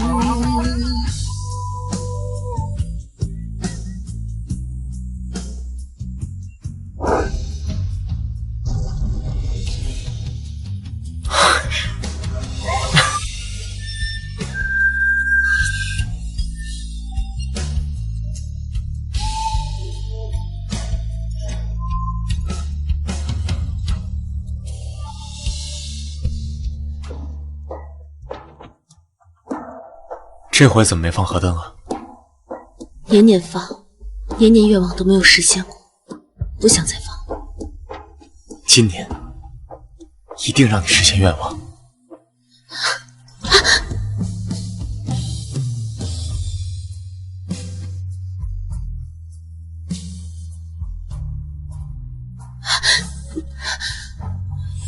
你究竟是谁？你心里不是已经有答案了吗？我要你亲自告诉我。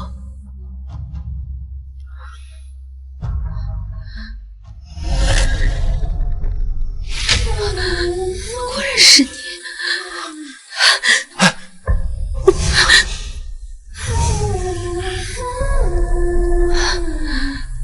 你不是答应过我你不会跑的吗？谢归墨，你耍我很好玩吗？